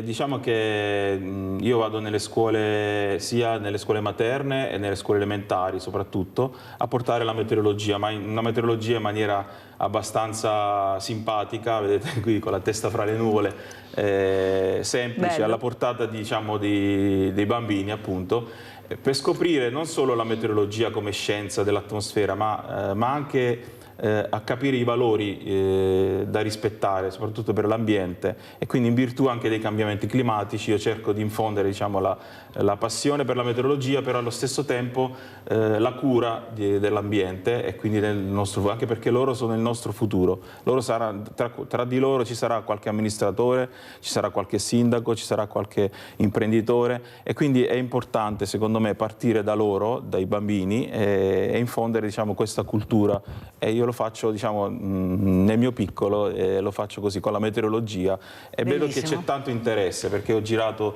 diverse scuole, quest'anno sono stato anche nella provincia di Treviso, a Zenzon di Piave, sono stato a Zero Branco, sono stato poi in provincia di Venezia, ho fatto Sant'Ona di Piave, Jesolo, quindi diciamo, ho notato veramente tanto interesse, e anche da parte delle maestre, dei professori e da tutto il comparto scolastico. Avete sentito, non è vero che i ragazzi hanno la testa fra le nuvole, come abbiamo fatto sì, vedere. sì. Loro, se c'è qualcosa che li intriga, sono attenti, sono curiosi. Sentiamo anche il presidente Bagnani. Presidente, voi quando entrate in queste stanze vedete queste creature, delle volte io mi domando, anch'io vado lì incontro, dottor Bagnani, queste creature, e devo dire la verità, delle volte dico mi sembra perfino impossibile che stiano male certi bambini, perché hanno questa voglia di vivere, di giocare, ecco, nonostante queste gravi forme di patologia che hanno. Prego, presidente Bagnani.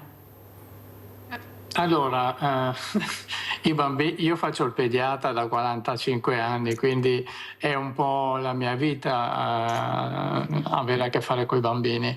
Devo dire che in questi frangenti, che sono terribili, loro non hanno la percezione di avere quello che hanno, per cui nonostante tutto il loro sorriso c'è sempre, ed è contagioso chi gli sta vicino. Il problema grosso sono i genitori, che ovviamente hanno la percezione di quello che il loro bambino sta rischiando, ed è un po' il fulcro di quello che Abio cerca di fare, cioè sostenere questi genitori, perché una buona salute mentale, un buon equilibrio nonostante la sofferenza, il dolore, la paura eccetera, sicuramente è un aspetto positivo ai fini poi della guarigione del bambino. Quindi lavorare su di loro è la cosa forse più importante, perché ai bambini hanno le cure, l'ospedale li coccola, li cura nel migliore modo possibile. Chi un po' sono abbandonati sono proprio i genitori, che si trovano spesso da soli ed emarginati anche dalla società, perché ovviamente, ed è brutto dirlo, la società non guarda in faccia a nessuno, è impietosa, quando non servi più ti lascia in disparte. Vede, quindi il dottor compito Bagnani, di Abio è proprio questo. Dottor Bagnani, io sono stata al Bambin Gesù, dove questo bambino mi prendeva per mano con la cuffietta in testa e mi portava dove lui faceva le cure, nonché anche le sale operatorie. Per lui era bellissimo, perché questi muri erano tutti dipinti con cartoni animati, fiori, e lui mi prendeva: guarda, guarda che bello, vieni a vedere. Cioè, capite l'importanza anche che non ci sono più questi muri bianchi, queste sale fredde, ma questo bambino che vive questa realtà drammatica in maniera diversa. Sì. Questo è grazie anche all'apertura dei direttori generali, che hanno capito l'importanza di avere queste strutture non più paurose, tenebrose, fredde, ma colorate, il colore che è entrato negli ospedali, che questo bambino vede. Infatti lui mi guarda Mirella che bello, guarda, capisce dottor Bagnani che anche noi dobbiamo far capire a chi ha la possibilità, e sono le grandi leve, le grandi sfere, che bisogna investire anche su questo, ecco, su questi ospedali aperti, belli, creativi, con la cultura, far entrare i giovani negli ospedali, che toccano con mano quello che è anche il mondo del volontariato all'interno degli ospedali, perché c'è un altro profumo, è come il profumo della strada e il profumo dell'ospedale. Cosa dice dottor Bagnani? Sa che eccellenze mi hanno dato ragione in questo? Ragione, ma un po' quello che cerca di fare Abeo. Noi cerchiamo di portare il messaggio di Abeo nelle scuole, cominciando già ai bambini della scuola materna. Nel mondo di oggi i ragazzi vengono un po' bistrattati, trattati male, messi in disparte, come contassero poco. Invece noi adulti dovremmo tenere presente una cosa, che questi ragazzi sono il nostro futuro.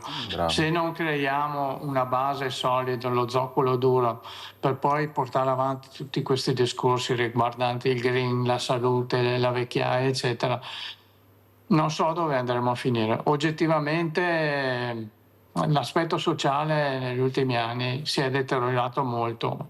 Sì, ma non per colpa loro, è colpa di qualcuno, non nostra, dottore.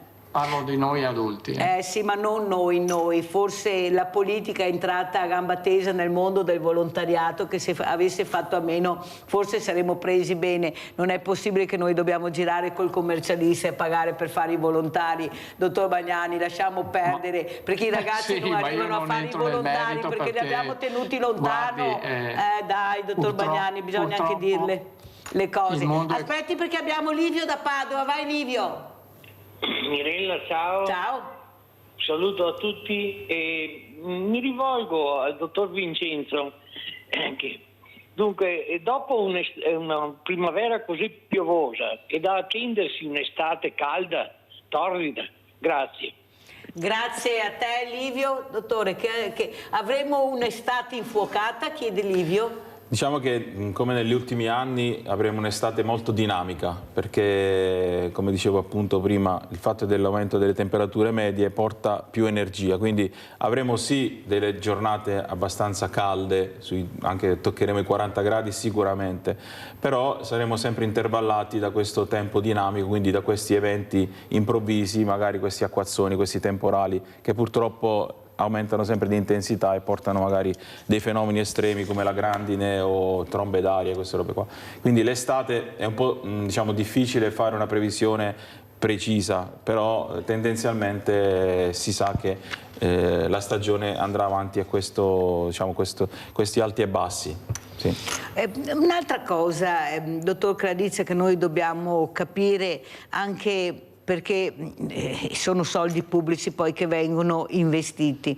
Anche tutti questi bacini di laminazione, si parla molto, servono, non servono, bisogna farli più piccoli, bisogna farli non solo dove qualcuno dice, ma anche da altre parti. Sì. Riusciranno a contenere questa acqua? Perché poi qualcuno dice, ma l'acqua poi che rimane là, dove la mettiamo questa acqua? Perché è un'acqua che imputridisce se rimane là, cosa ne facciamo, dove la mettiamo? Sì. Perché sono tante le domande che fanno a Mirella e poi io devo farle agli ospiti, sì. Perché capite che l'informazione è importante, sì. Perché ognuno si fa le proprie domande, dobbiamo essere anche un po' più trasparenti sulle notizie da dare, o sbaglio, dottor Cradizia? Certo. No, si sono dimostrati comunque utili, quindi è una miglioria che è stata fatta per evitare proprio le esondazioni eventualmente quando ci sono questi eventi così improvvisi, quindi ben vengano quindi questi bacini, e per quanto riguarda poi eventualmente l'acqua poi viene comunque defluita lentamente nei periodi magari di siccità, e quindi dovrebbe evitarsi questo modo, diciamo, di dare cattivi odori, oppure cioè dobbiamo investire su queste cose, lei dice, dottor Cradizia. Sì, perché comunque comunque il futuro ci saranno sempre di più di questi eventi, il territorio è fragile, soprattutto nella nostra pedemontana, e ormai le colline del Prosecco sono abbastanza compromesse, diciamo, in questa situazione, e quindi magari a valle bisogna lavorare bene per poter accogliere l'acqua e non far danni, diciamo. Prima si parlava di foreste, non è che vediamo delle foreste ad esempio sul Piave quando è in secca, ma dei boschetti sì. Ecco, anche questo, cercare di ripulire, di dragare i fiumi, quanto importante potrebbe essere, perché io ho detto ai consorzi di bonifica, se voi venite a Sveglia Veneta, anche in altre trasmissioni, a spiegare cosa fate, forse la gente è un po' più chiara, perché la trasparenza non è solo la bolletta che ti arriva, devi capire anche come si è investito, perché uno dice, ma cosa pago io questo consorzio? La paghi perché c'è un acquedotto e ci sono delle cose che tu devi concorrere alle spese. Per fortuna che hanno capito, mi hanno dato ragione e vengono a spiegare. Ecco, anche questo, dragare questi fiumi molto grandi che abbiamo, che poi giustamente quando c'è la siccità noi vediamo quello che c'è dentro. Bisogna proprio lavorare in quei momenti, nei momenti di siccità, quindi nei momenti in cui magari l'alveo del fiume è libero, comunque gli argini sono puliti, si può lavorare in quel modo, in quel momento, perché poi nel momento in cui arriva la piena, lì ormai la frittata è fatta, quindi tenere tutto impeccabile, pulito, aiuta eventualmente al defluire quindi delle acque nei torrenti, nei fiumi o anche nei piccoli rii che ci sono nel nostro territorio, e ce ne sono tanti. Quindi è importante la bonifica, quindi è importante la prevenzione. Sentite cosa dice il dottor Clarizia. Allora sentiamo anche il dottor Bagnani, visto che lui è anche pediatra. Un'altra cosa che preoccupa è l'obesità dei bambini. Noi abbiamo sentito anche il direttore generale dell'US2, il dottor Benazzi, che anche lui ha fatto questo appello, perché non c'è niente da fare, c'è un'obesità che bisogna parlarne. La preoccupa, dottor, questa obesità? Se ne parla abbastanza? Cosa possiamo dire a questi genitori che non riescono a capire invece che mangiare sano e bene vuol dire avere un bambino sano, un ragazzo sano, un adulto sano? Prego. Ma guardi, purtroppo è una piaga che sta diventando sempre più importante, più grave, perché al di là dell'aspetto estetico, quello che provoca l'obesità è a lungo raggio e questi ragazzi poi pagheranno dazio quando saranno più grandi. Io anche nella mia attività ho cercato sempre di informare, aiutare questi genitori per far capire quello che provoca l'obesità. Io ho sempre portato esempio, no?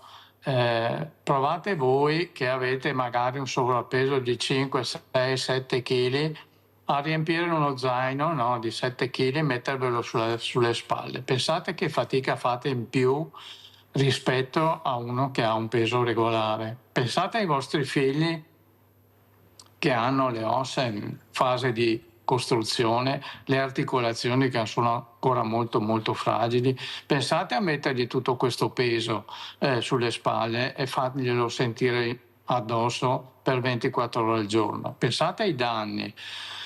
È difficile, Mirella, parlare con i genitori perché è più facile dire sì e accontentarli piuttosto che farli ragionare. Ma noi lo diciamo, dottore, è meglio dirlo sempre, io lo dico tutte le mattine, qualcuno magari, anche se ne salviamo 2 o 3, abbiamo già fatto un ottimo risultato. Bravo. Noi ne parliamo tutte le mattine. Antonia da Oderzo, poi continuiamo. Vai Antonia. Buongiorno a tutti. Buongiorno. Non so se sono fuori programma. Tranquilla. Che parlavate dei bacini. Sì. Siamo in argomento? Sì, sì. Bene, volevo chiedere a chi propone i bacini, dove sfocia il Piave adesso nei confronti di una volta? Basta così, Antonia. Persona che ha là in studio sa dire dove sfocia il Piave? Grazie Antonia. Allora Antonia dice, servono questi bacini e voglio capire anche dove sfocia il Piave rispetto a una volta. Sì, no, i bacini abbiamo detto che servono comunque. Il Piave sfocia nel mare Adriatico come sempre, è sempre lo stesso punto. Purtroppo nel corso del tempo gli argini si sono comunque rovinati parecchi e quindi ci sono diverse zone in cui quando ci sono delle grandi piene magari ci sono dei problemi di dissesti idrogeologici proprio vicino alla foce del Piave o anche durante il suo corso, tipo anche nelle zone di Ponte di Piave, anche nelle zone di Spresiano. So che ci sono delle zone in cui è pericoloso, diciamo, anche avvicinarsi quando ci sono le piene, proprio perché non essendoci la cura giusta, ci sono alcuni punti in cui magari fuoriesce rispetto a una volta che magari era più lineare, quindi ci sono stati proprio perché l'uomo ha deturpato e quindi ha rovinato anche gli argini del Piave, così come anche gli argini del Sile. Infatti io sono convinta che Antonia proprio mirava a questo, nel senso che sì, il Piave arriva a Cortellazzo, poi un po' più avanti incontra il mare e va nell'Adriatico.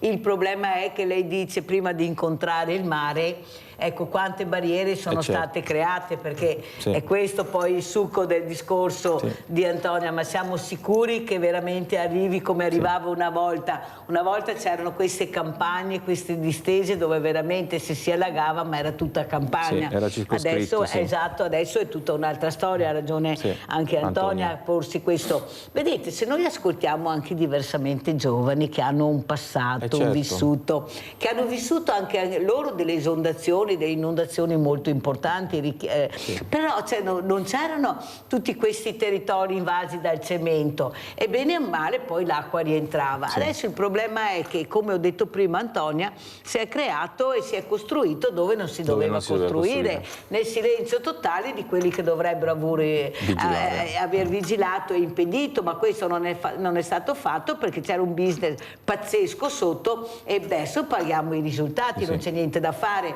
Vi ricordate che ho avuto questa eccellenza dell'urbanistica, la dottoressa Mazzoleni ha detto sì, si può ancora cercare di migliorare, però purtroppo il danno è stato fatto, è enorme, perché noi cosa possiamo fare? Ormai il cemento c'è e non possiamo toglierlo di sicuro o azzerare tutto, però come dice anche lei, dottor Clarizia, si potrebbe intervenire, visto anche la grande ricerca e tecnologia che abbiamo fatto, e avendo voi che date anche le linee guida, qualcosa si potrebbe fare. Cosa ne pensa, dottore? Anche il modo in cui viene data l'informazione, no? Io per esempio faccio le allerte meteo, è importante anche la prevenzione in quel senso, cioè quindi prevenire in anticipo gli eventi estremi per poterle poi evitare le conseguenze, diciamo, disastrose.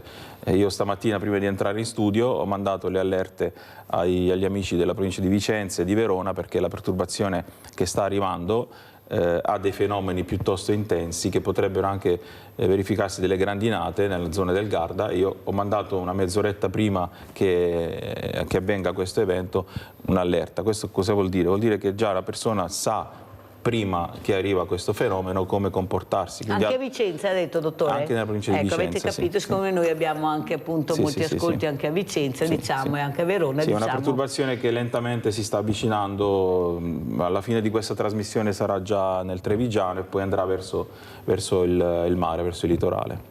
Allora, un'altra cosa che volevo sentire invece dal dottor Bagnani, come presidente di questa associazione bambino emopatico oncologico, dell'età dei suoi volontari. Chi sono i suoi volontari? Quanti ne ha, Presidente? Allora, i volontari ne abbiamo circa un centinaio. Ovviamente tutti hanno dei ruoli diversi e le età sono variegate. Abbiamo i pensionati, ma abbiamo anche tantissimi giovani. Ah, che bella! Questo fa piacere. Allora, la cosa più bella dei nostri giovani è che più di qualcuno ha avuto un percorso oncologico presso Verona ed ha conosciuto Abeo. E dopo un'iniziale difficoltà, una volta guariti, si sono presentati in Abeo dicendoci: mi avete dato veramente tanto, voglio darvi una mano e voglio fare il volontario per Abeo. Questo per noi è oro, perché sono un messaggio di quanto le persone, quando si vogliono impegnare, possono dare e possono creare. È come seminare un qualcosa e vedere crescere un albero. Si parlava di green prima, di foreste, seminare si raccoglie sempre qualcosa di buono. Quindi i nostri volontari, senza di loro faremmo veramente, probabilmente Abio non sarebbe arrivata a fare quello che è riuscita a fare in tutti questi anni. Quindi merito a loro e merito al Veneto che, come dice anche Zaia, è forse la regione in cui ci sono più associazioni di volontariato d'Italia. Verona, secondo me, è un fiore all'occhiello anche per tutto il Veneto, dove a Verona e provincia ci sono il maggior numero di associazioni di volontariato. Mi dispiace darle una cattiva notizia, dottore, però dai primi posti che eravamo in Veneto siamo al 18° posto. Siamo calati, purtroppo, proprio sfortunatamente colpa della burocrazia che sta cercando di annientare. Sicuramente no, ma bisogna dirlo, perché vede, tutti si fregiano del volontariato, ma dopo chi è che ha permesso che succeda questo? Chi è che ha messo la burocrazia? Eppure durante anche la pandemia abbiamo cercato di fare il massimo, eravamo noi che ci esponevamo, che andavamo nelle famiglie a portare gli alimenti, a vedere come stavano, e questo è il ringraziamento che abbiamo avuto da una certa politica miope che non riconosce ancora adesso il valore del volontariato. I sindaci si fregiano e dicono: se non ci fosse il mondo del volontariato cosa faremmo? Gli ospedali lo stesso, e noi giriamo col commercialista e paghiamo per fare i volontari. Sarebbe da discuterne, dottore, di questa cosa che ha messo la politica e non di sicuro noi, perché vede, sta sparendo il volontariato, quello vero, quello puro, che era fatto da persone, come ha detto lei, anche persone diversamente giovani come li chiamo io, però nonostante anche patologie davano il loro contributo. Io li ho sentiti, ma chi me lo fa fare, Mirella? Una responsabilità enorme, perché poi ricade tutto sul presidente se succede qualcosa, e soprattutto questa burocrazia che veramente ti impedisce. Pensi, dottore, che io l'ho detto anche in questa settimana, che mercoledì scorso io ho un banco alimentare da tanti anni, avevo 4 volontari, dottor Clarizia, 4, che mandavano via nomi, cognomi, quanti chili di materiale abbiamo dato, quanto peso, l'età. Ma stiamo scherzando? Ma se sono già iscritta? Troppi paletti. Ma cosa ci chiedete che siamo già iscritti, siamo a RUNZ, perciò carte su carte? Capisce che c'è qualcuno che vuole deviare e vengono a controllare noi che siamo già controllati, invece di andare a controllare dove serve. Dottor Bagnani, io ho il coraggio di dirle queste cose che non le dice nessuno, ha capito? Invece Mirella le dice: controllano il mondo, perché c'è il furbetto. No, il furbetto c'è, ma se tu lo vuoi vai a pescarlo, perché noi siamo iscritti, facciamo la rendicontazione, cioè facciamo tutto. Ma cosa volete? Anche il sangue? Ecco, diamo già l'Avis, il sangue e la donazione degli organi. Capisce che non ci sto più a sentire che lei dice: guardate che i ragazzi che hanno toccato con mano il problema vengono a fare i volontari, perché io dico: portateli negli ospedali questi ragazzi, anche quelli più ribelli, perché là c'è una cosa diversa, possono essere intrigati. O sbaglio, dottor Bagnani?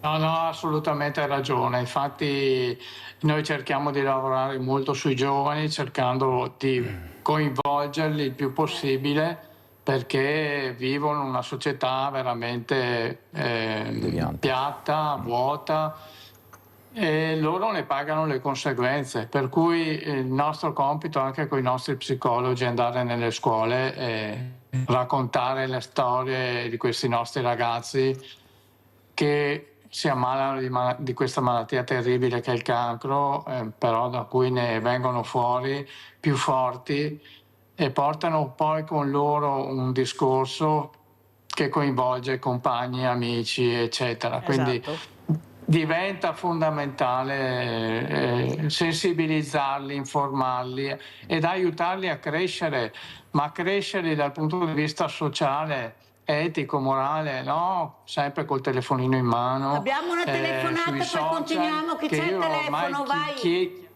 Pronto? Sì, prego. Sono Nadia, ciao Nadia, Mirella. non sentivo nella cuffia, grazie, sai. Ciao Nadia. Buongiorno ai tuoi ospiti. Volevo chiedere al signore che ha in studio, il dottore che ha in studio. Clarizia, il dottor Clarizia. Io abito nell'ambito del Parco del Sile. Fino a 20 anni fa circa era più pulito. Adesso non si sa dove telefonare perché vengano fuori fare un po' di pulizia alle rive, il letto del fiume. Allora, il letto del fiume è a competenza di un ente. Le rive sono di competenza del Genio Civile. Le restere sono del comune. Qua non si sa dove telefonare perché si scaricano il barile uno con l'altro, però nessuno fa niente. E ci sono le rive del Sile da Treviso alla centrale di Silea, che è un bosco, non si vede neanche l'acqua.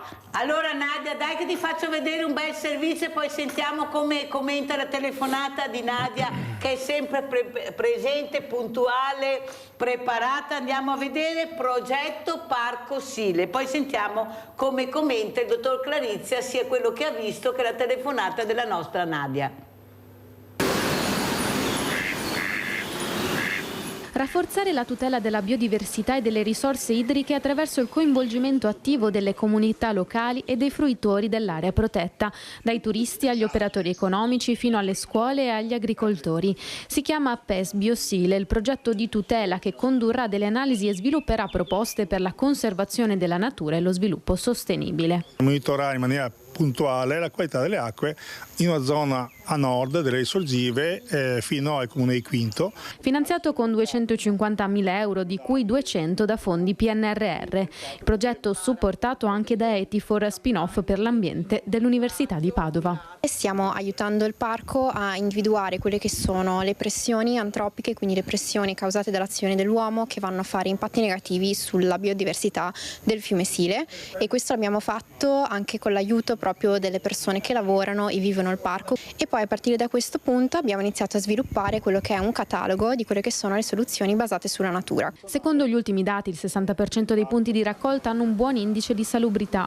Con lo studio che terminerà a ottobre si andranno ad analizzare presenza di fitofarmaci e antibiotici, ruolo importante anche quello della comunità. È importante nell'ambito di questo progetto avere un riscontro da quelli che sono coloro che guidano, che vivono il parco, per capire quali sono le migliori soluzioni da adottare. Allora, dottor Clarizia, commentiamo la telefonata di Nadia e cosa ne pensa di questo progetto che sta vedendo la luce. Sì, questo progetto è encomiabile perché prendersi cura così anche con dei volontari, no? Come diciamo prima anche con il dottore, il volontariato, quello vero, quello semplice, quello giovane, fa bene alla natura e fa bene anche all'uomo.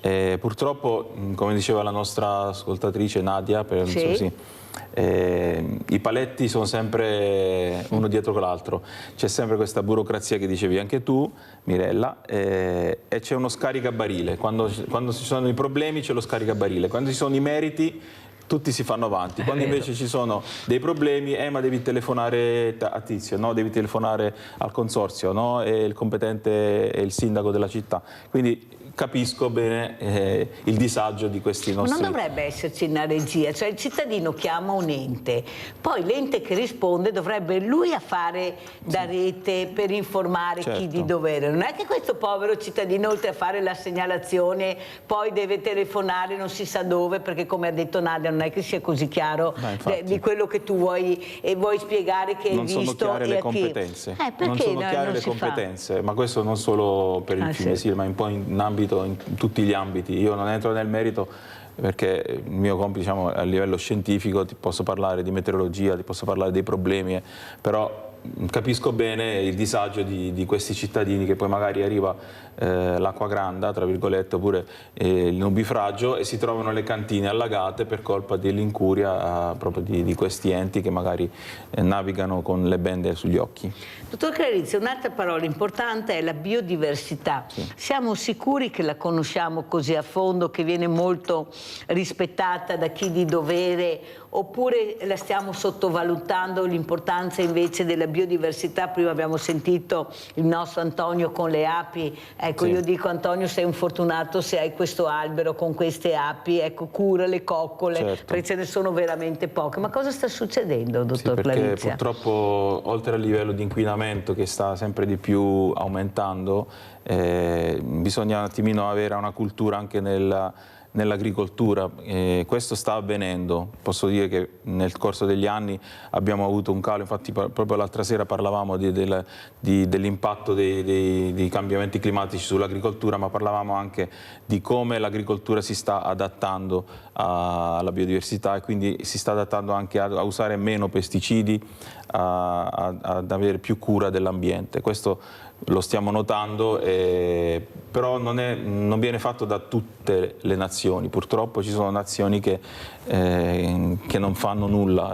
Basta vedere anche Trump cosa ha detto. In Cina o in India, oppure lì noi facciamo il nostro meglio, però il pianeta è di tutti. Non è che possiamo stare così tranquilli, certo, con questi grandi della terra che stanno pensando più al loro business che alla salute mondiale.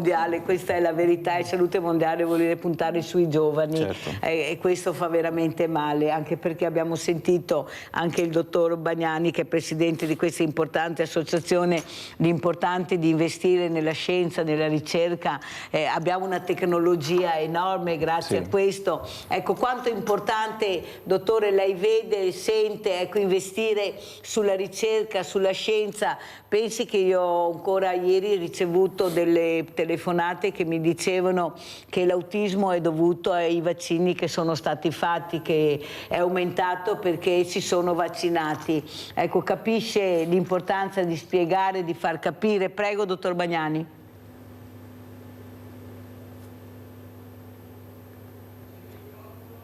Voce.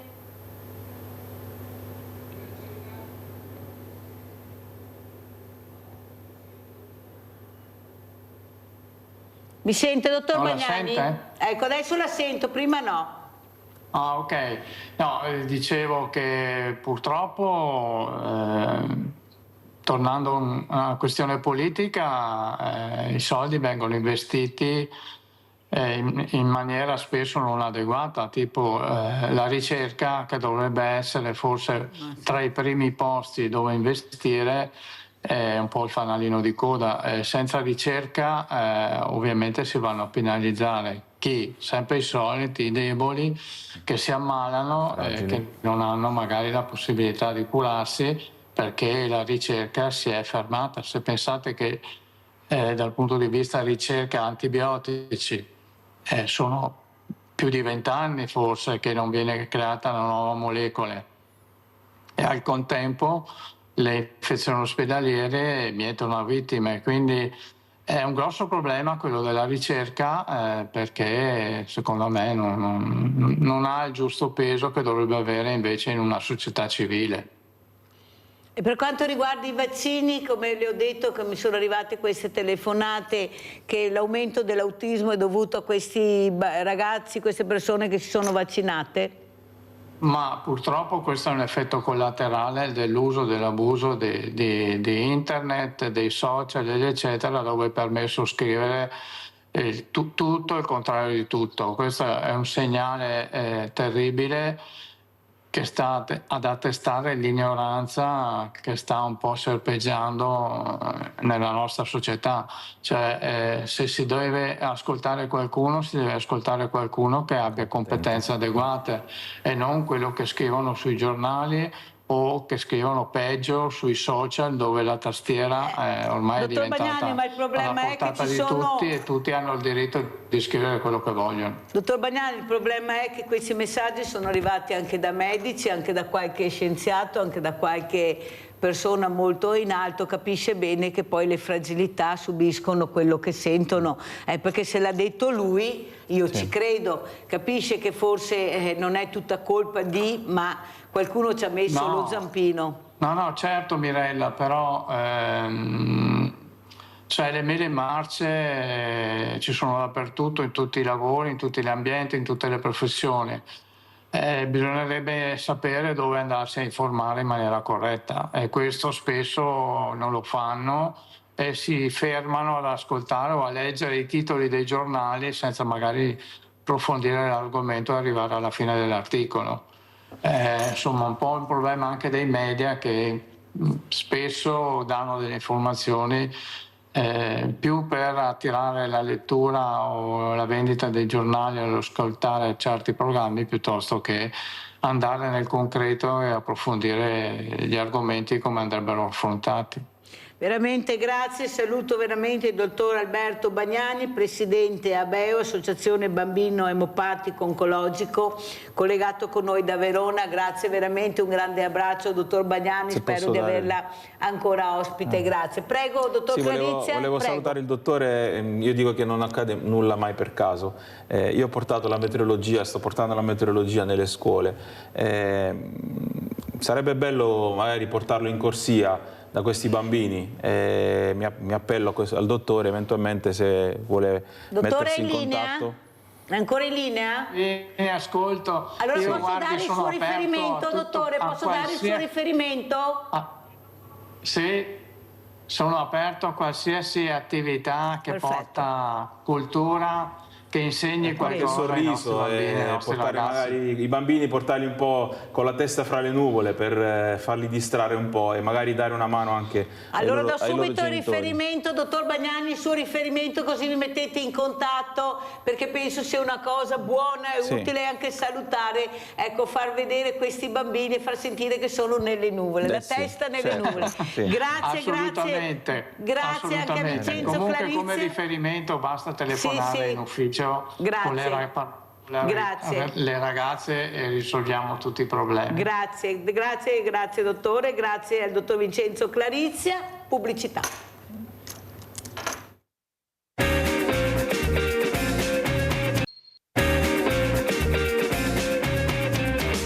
Presento due persone graditissime alla Mirella. Abbiamo in presenza l'ingegnere Ottaviano De Biasi, che è il presidente dei costruttori ANCI di Treviso e Rovigo. Grazie ingegnere di essere veramente qui con noi.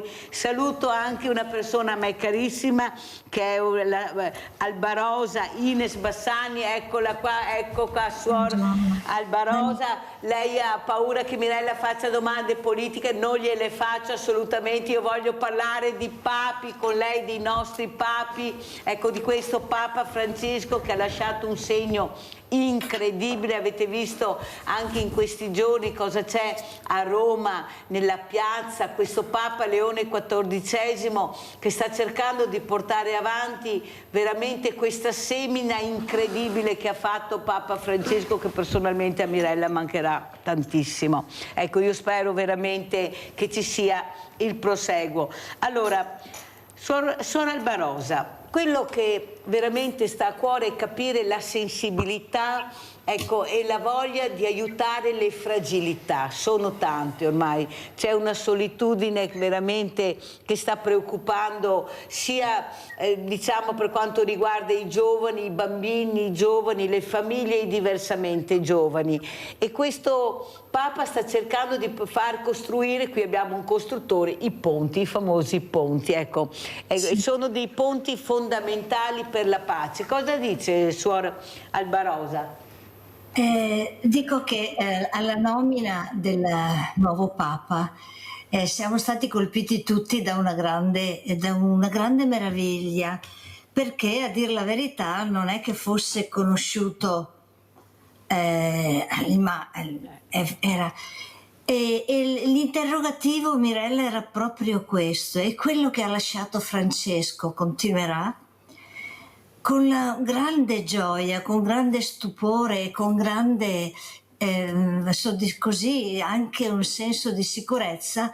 Stiamo constatando che questo Papa Leone si è proposto proprio, ma non è che sia un proposto, lui sente, è una persona molto autentica, la sento che è in sintonia con la linea aperta da Francesco, la linea che ha lasciato un solco e, appunto, dicevi prima, anche una grande nostalgia, perché di fronte a queste figure si ha proprio l'impressione, pensando anche a quella piazza di San Pietro strapiena.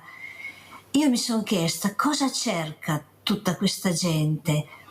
Ecco, siamo alla ricerca di un punto di riferimento, la figura del padre.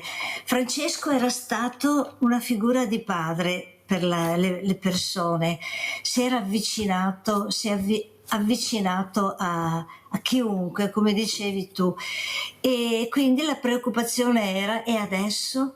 E vedo che questo è proprio, è in sintonia perfetta con il pensiero di Francesco, e lui la persegue, ha messo a punto, siccome è una persona di cultura, 3 lauree eccetera, le esperienze che ha fatto, ha messo a punto già dal primo discorso poche parole ma una grande chiarezza, e quindi quella di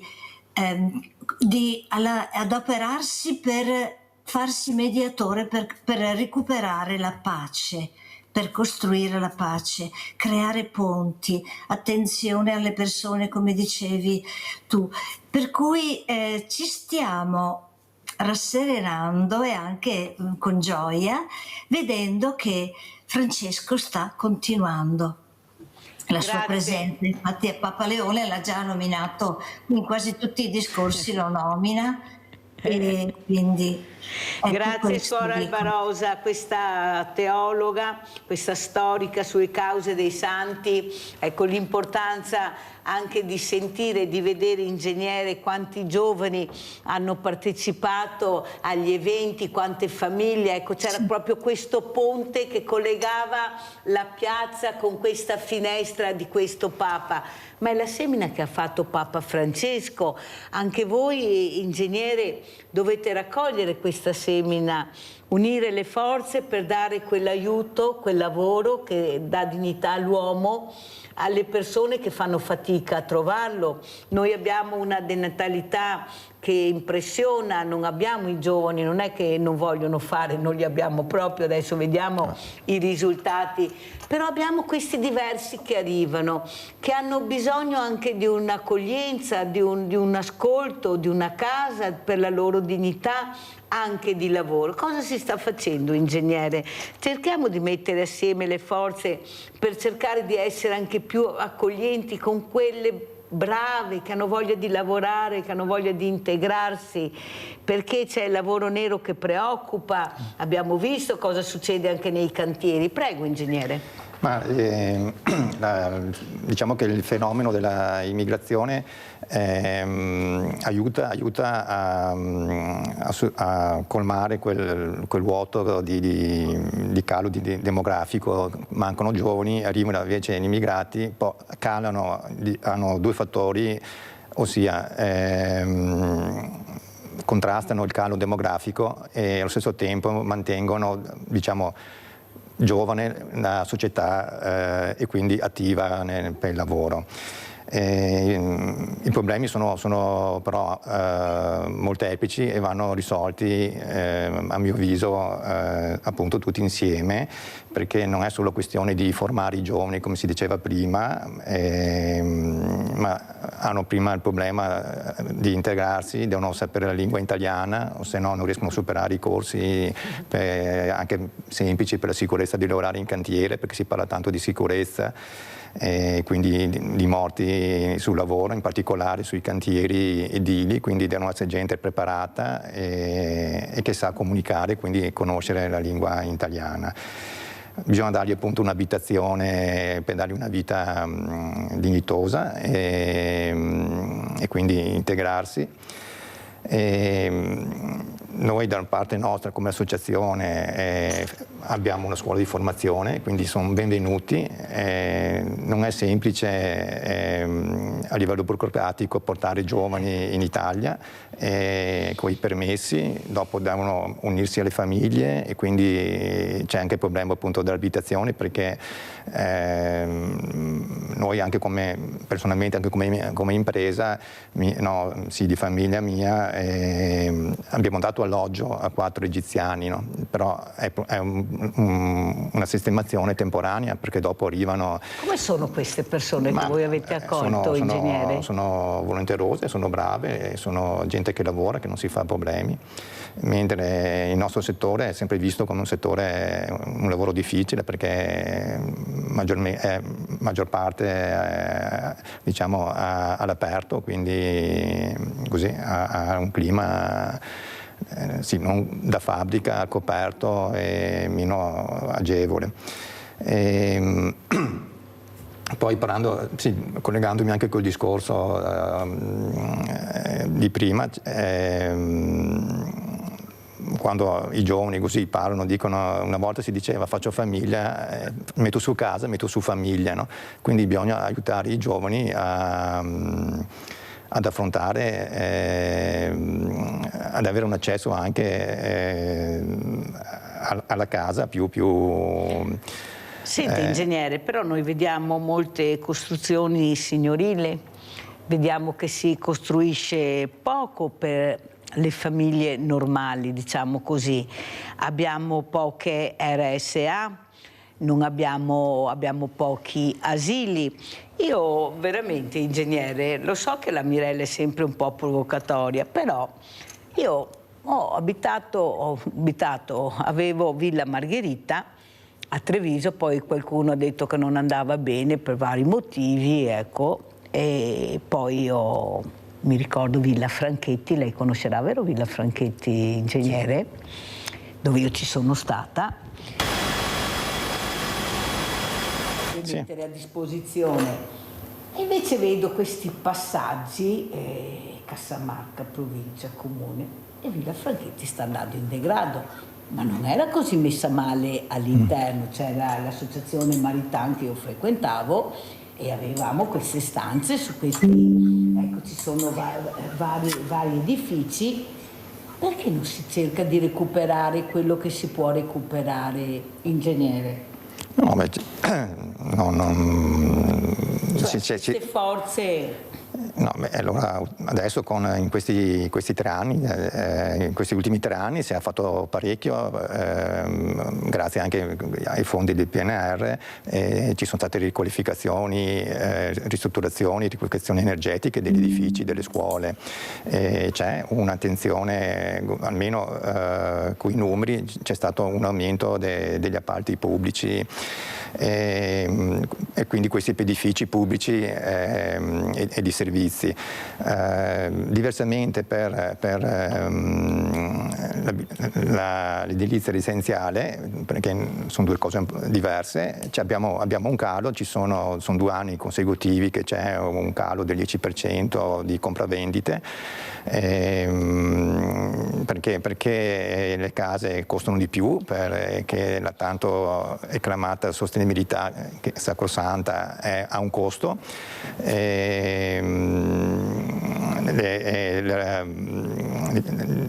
il potere di acquisto delle famiglie italiane è calato, i giovani hanno magari un lavoro precario e quindi le banche, a parte anche i tassi che sono aumentati, quindi c'è una difficoltà d'accesso al credito, le banche causa l'alto tasso di morosità rendono più difficile l'accesso al credito e quindi per le categorie deboli, diciamo, che non solo i giovani ma anche, penso agli anziani o i genitori separati, gli immigrati stessi, tutti gli studenti fuori sede hanno hanno difficoltà a accesso all'abitazione, quindi o in affitto o per non parlare da compravendita. La società, la situazione economica è cambiata e quindi c'è questa difficoltà di accesso al credito. Se noi pensiamo che negli anni 70, 80 gli italiani non solo riuscivano, le famiglie non solo riuscivano a farsi la casa, ma riuscivano anche a mettere da parte e aiutare i figli per la loro casa. Negli anni 90 una famiglia, una coppia di trentenni comincia pensava a aprire un mutuo per avere la casa. Adesso i giovani neanche pensano di aprire di comprare una casa col mutuo, non ce la fanno proprio e la soluzione è l'affitto. E adesso anche l'affitto è difficoltoso perché il lavoro è nelle grandi città e nelle grandi città l'affitto è alto e quindi sono costretti a fare chilometri per andare al lavoro o in qualche maniera trovare delle sistemazioni di ripiego. Allora andiamo a vedere anche la copertina di questo libro di Suor Albarosa, perché si aggancia proprio, è come il filo d'Arianna, a quello che sta dicendo l'ingegnere De Biasi. Il libro scrive l'altra Caporetto, perché mi sembra che sia proprio una Caporetto qui da noi, sì. Ingegnere, nel vero senso della parola. Perché questo libro su Albarosa e perché questo titolo? Prego. Si riferisce alla Prima Guerra Mondiale, quando gli eserciti austro-ungarici e tedeschi hanno invaso e sono arrivati al Piave e hanno invaso tutto il territorio ad est rispetto al Piave, e quindi si sono trovati, gli abitanti di quei paesi si sono trovati occupati dagli austriaci e dei tedeschi. Allora in seguito appunto alla disfatta di Caporetto. E cosa è successo? Che siccome il Piave era diventato il fronte per la battaglia, hanno detto a tutti gli abitanti di retrocedere verso est, verso il Friuli. Noi a Valdobbiadene avevamo, che era proprio a pochi chilometri dal Piave, e avevamo un orfanatrofio, una scuola comunale, la suora insegnava nella scuola comunale e c'eravamo in un ospedale psichiatrico, 1000 spazi, ospedale psichiatrico femminile. Cos'è successo? Che si è posto il problema di come emigrare. E allora la suora maestra comunale ha avuto la bellissima idea di scrivere un diario. Ha raccontato in sintesi quello che è la sofferenza del popolo, quali sono il popolo che ha sulle spalle, sul cuore, sulla carne le conseguenze delle decisioni dei politici e dei governanti e dei militari. E quindi passo passo lei ha raccontato la fatica che hanno fatto le suore dell'ospedale per organizzare, assieme ai militari, organizzare l'evacuazione dell'ospedale psichiatrico. E lei ha seguito il gruppo delle orfanelle che si sono spostate a piedi nel territorio, di paese in paese. C'era il problema di trovare da mangiare, la gente era affamata perché poi gli occupanti sfruttavano ovviamente tutto quello che c'era da parte che avevano i contadini. E quindi racconta questo anno di occupazione, che è un'altra Caporetto, che non è appunto studiata nei libri di scuola, perché noi sappiamo degli eserciti, delle battaglie, sappiamo bene, ci sono libri, fiumi di inchiostro, mentre qui c'è una Caporetto, quella vissuta appunto dal popolo, dai poveri, da quelli che in tutte le guerre sono le vere vittime delle decisioni. Ecco, questa è commovente la constatazione dell'aiuto tra i poveri che hanno avuto questi gruppi di profughe che giravano nel territorio finché hanno trovato ospitalità presso una parrocchia a Rivine Lago. E loro allora insegnavano, le suore eccetera, si sono date da fare, ma con un carrettino giravano tutto il territorio per chiedere da mangiare, per poter mantenere questo gruppo di orfanelle. Grazie, ecco. E queste sono le suore e anche infermiere che hanno curato i malati, le malate. Suora Albarosa, mi spiega perché ne abbiamo quasi pochissime negli ospedali, quasi niente, anche nelle RSA mancano. Purtroppo Mirella è il calo demografico della vecchia Europa. Mi mancano tantissimo perché avevano delle linee guida che erano fondamentali, non c'è niente da fare, proprio erano brave. Senta ingegnere, quello che ha detto suora Albarosa è una storia vera, questo libro e questo titolo, questo a Caporetto, ma io sono convinta che ce la faremo. E sa perché, ingegnere? Perché io invito i giovani, gli studenti, che sono quelli bravi, sono tanti, ma non li fanno vedere perché devi far vedere quello che si comporta male perché fa più obvious. Io invece li ospito. E sa cosa mi ha detto una ragazza ingegnere? Ingegnere, vedrai Mirella che un passo alla volta noi ce la faremo a prenderci in mano il futuro, lavorando, studiando e lavorando seriamente. Lei cosa dice a questi ragazzi che invece non sono così pessimisti magari come siamo noi, perché viviamo, io poi un banco solidale, hai voglia che sia ottimista Mirella, però devo anche dire quello che sento dai giovani. Prego. Da imprenditore non posso non essere ottimista e quindi se le cose non vanno le facciamo andare bene. Ai giovani devono e hanno diciamo, l'obbligo di essere ottimisti per cambiare anche questo mondo in meglio. E quindi lo spero insomma anche per noi, per una vecchiaia più serena e tranquilla. C'è tanto da fare, bisogna imboccarsi le mani, quello sicuramente, tutti devono fare la loro parte, specialmente chi ci governa, per dare appunto spazio ai giovani che sono tanti. In particolare spero che appunto il governo faccia qualcosa per trattenere i giovani in Italia, perché è vero che molti vanno all'estero per fare un'esperienza, ma molti ci rimangono perché vedono più possibilità di lavoro e di crescita all'estero che da noi, quindi bisogna attrarre i giovani anche stranieri, perché come vanno via c'è chi arriva, per rendere appunto per dare a tutti un'opportunità di vita e di crescita professionale e sociale. Ingegnere, non è che forse dobbiamo puntare anche un po' di più, essere un po' accelerare su quella che è la formazione nelle aziende, la formazione con le persone diversamente agili, come le chiamo io, che nei numeri non ci siamo come assunzioni, me l'hanno detto i sindacati, tante belle parole, pacche sulla spalla, ma poi tu porti il curriculum ma non ti chiama più nessuno.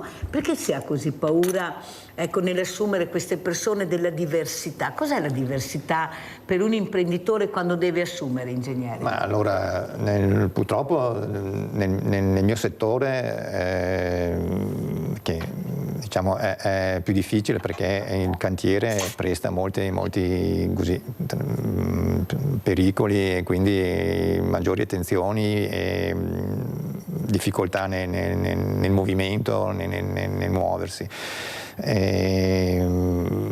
Io diversamente abili, che è meglio come termine, diversamente agili. Diversamente agili, ecco. Personalmente non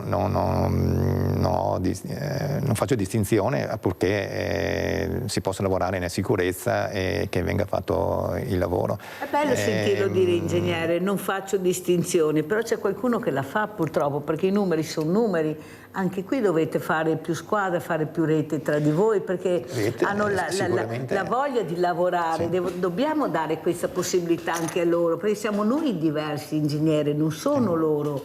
Siamo noi che li abbiamo sempre etichettati, mai chiamati per nome, ma sempre è un con delle... È culturale, perché e dopo comunque anche, diciamo, le istituzioni devono fare la loro parte. Magari sto pensando, perché da noi il problema è minore, perché non c'è domanda, non è che rifiutiamo Magari a fare i controlli, no, ingegnere, magari metterli a fare i controlli, che così non hanno nessun problema. Quello sicuramente. No, perché sono anche bravi, hanno anche dei titoli e dei diplomi, certo, non è che manchino. Sì. Quello sicuramente. Stavo dicendo appunto che nel settore edile, io almeno nella mia impresa non vedo, cioè non ho mai visto uno che è disabile che mi chiede di lavorare diversamente agile. Guardi che se cerca li trova, sono convinta, è che loro non riescono ad arrivare a lei, alle imprese, perché c'è sempre, manca un ponte, ma quello corretto, quello giusto, ingegnere, ha capito che manca? Come dicevo prima, se lo Stato fa la sua parte, magari dando delle agevolazioni o aiutando, sicuramente, se mi permette, come hanno fatto con la quota rosa, che facciano anche con finalmente. Avete sentito che l'ha detto l'ingegnere? Siamo qui, cerchiamo di fare rete. Suora Albarosa, vedo che a lei piaceva il nome che ha messo Mirella. Io li chiamo diversamente agili, li chiamo per nome e cognome, perché hanno un nome, e loro sono strafelici quando io vengono a aiutarmi al Banco Solidale, a Villa Margherita, facevano i giardinieri, erano bravissimi, anzi devo ringraziare l'ANFAS per questo, e soprattutto la voglia di stare assieme, di sentirsi normali. Pensi, Suor Albarosi, ho avuto un ragazzo, ho dato il microfono e lui ha detto: quando mi incontrate per la strada venite a salutarmi, che a me fa piacere. Venite ad abbracciarmi, perché io ho voglia del vostro abbraccio. Ma si rende conto, Suor Albarosa, cosa ha detto questo ragazzo diversamente agile? Perché fa ancora fatica a far capire l'importanza invece del saluto, di un abbraccio, un ciao. È stato bellissimo. Quanta strada dobbiamo fare? Ed è quello che faceva Papa Francesco, vicino alle fragilità. Non a caso questo Papa, che lui ha fatto diventare cardinale, fortunatamente, grazie a Papa Francesco, è un padre missionario, perché lui sa cosa vuol dire essere stati missionari, aver toccato le fragilità, aver ascoltato gli ultimi del mondo. Prego, Suora Albarosa. Sì, infatti, diciamo, è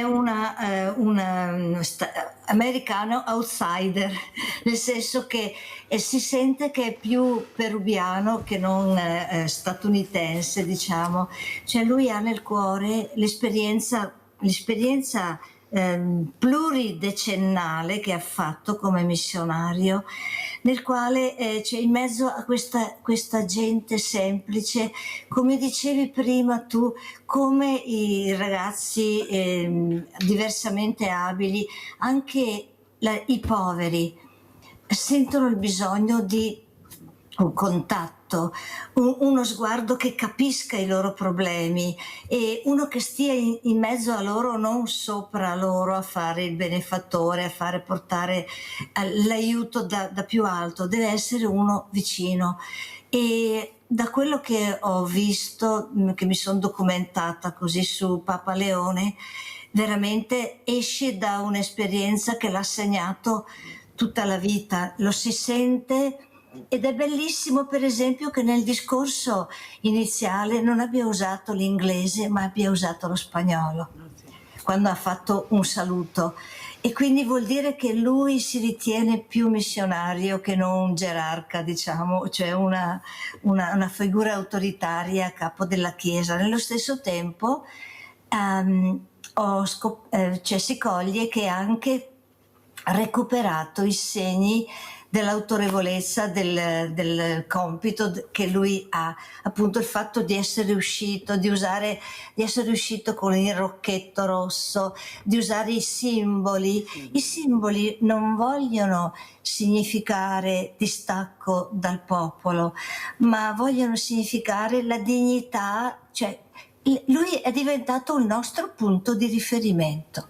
Ecco questo, il punto di riferimento delle coscienze, della morale, il punto di riferimento in questo caso si è posto anche in questi ultimi giorni proprio come ponte, per un'opera di mediazione tra i vari stati per vedere se riescono a raggiungere questi trattati, a realizzare questi trattati.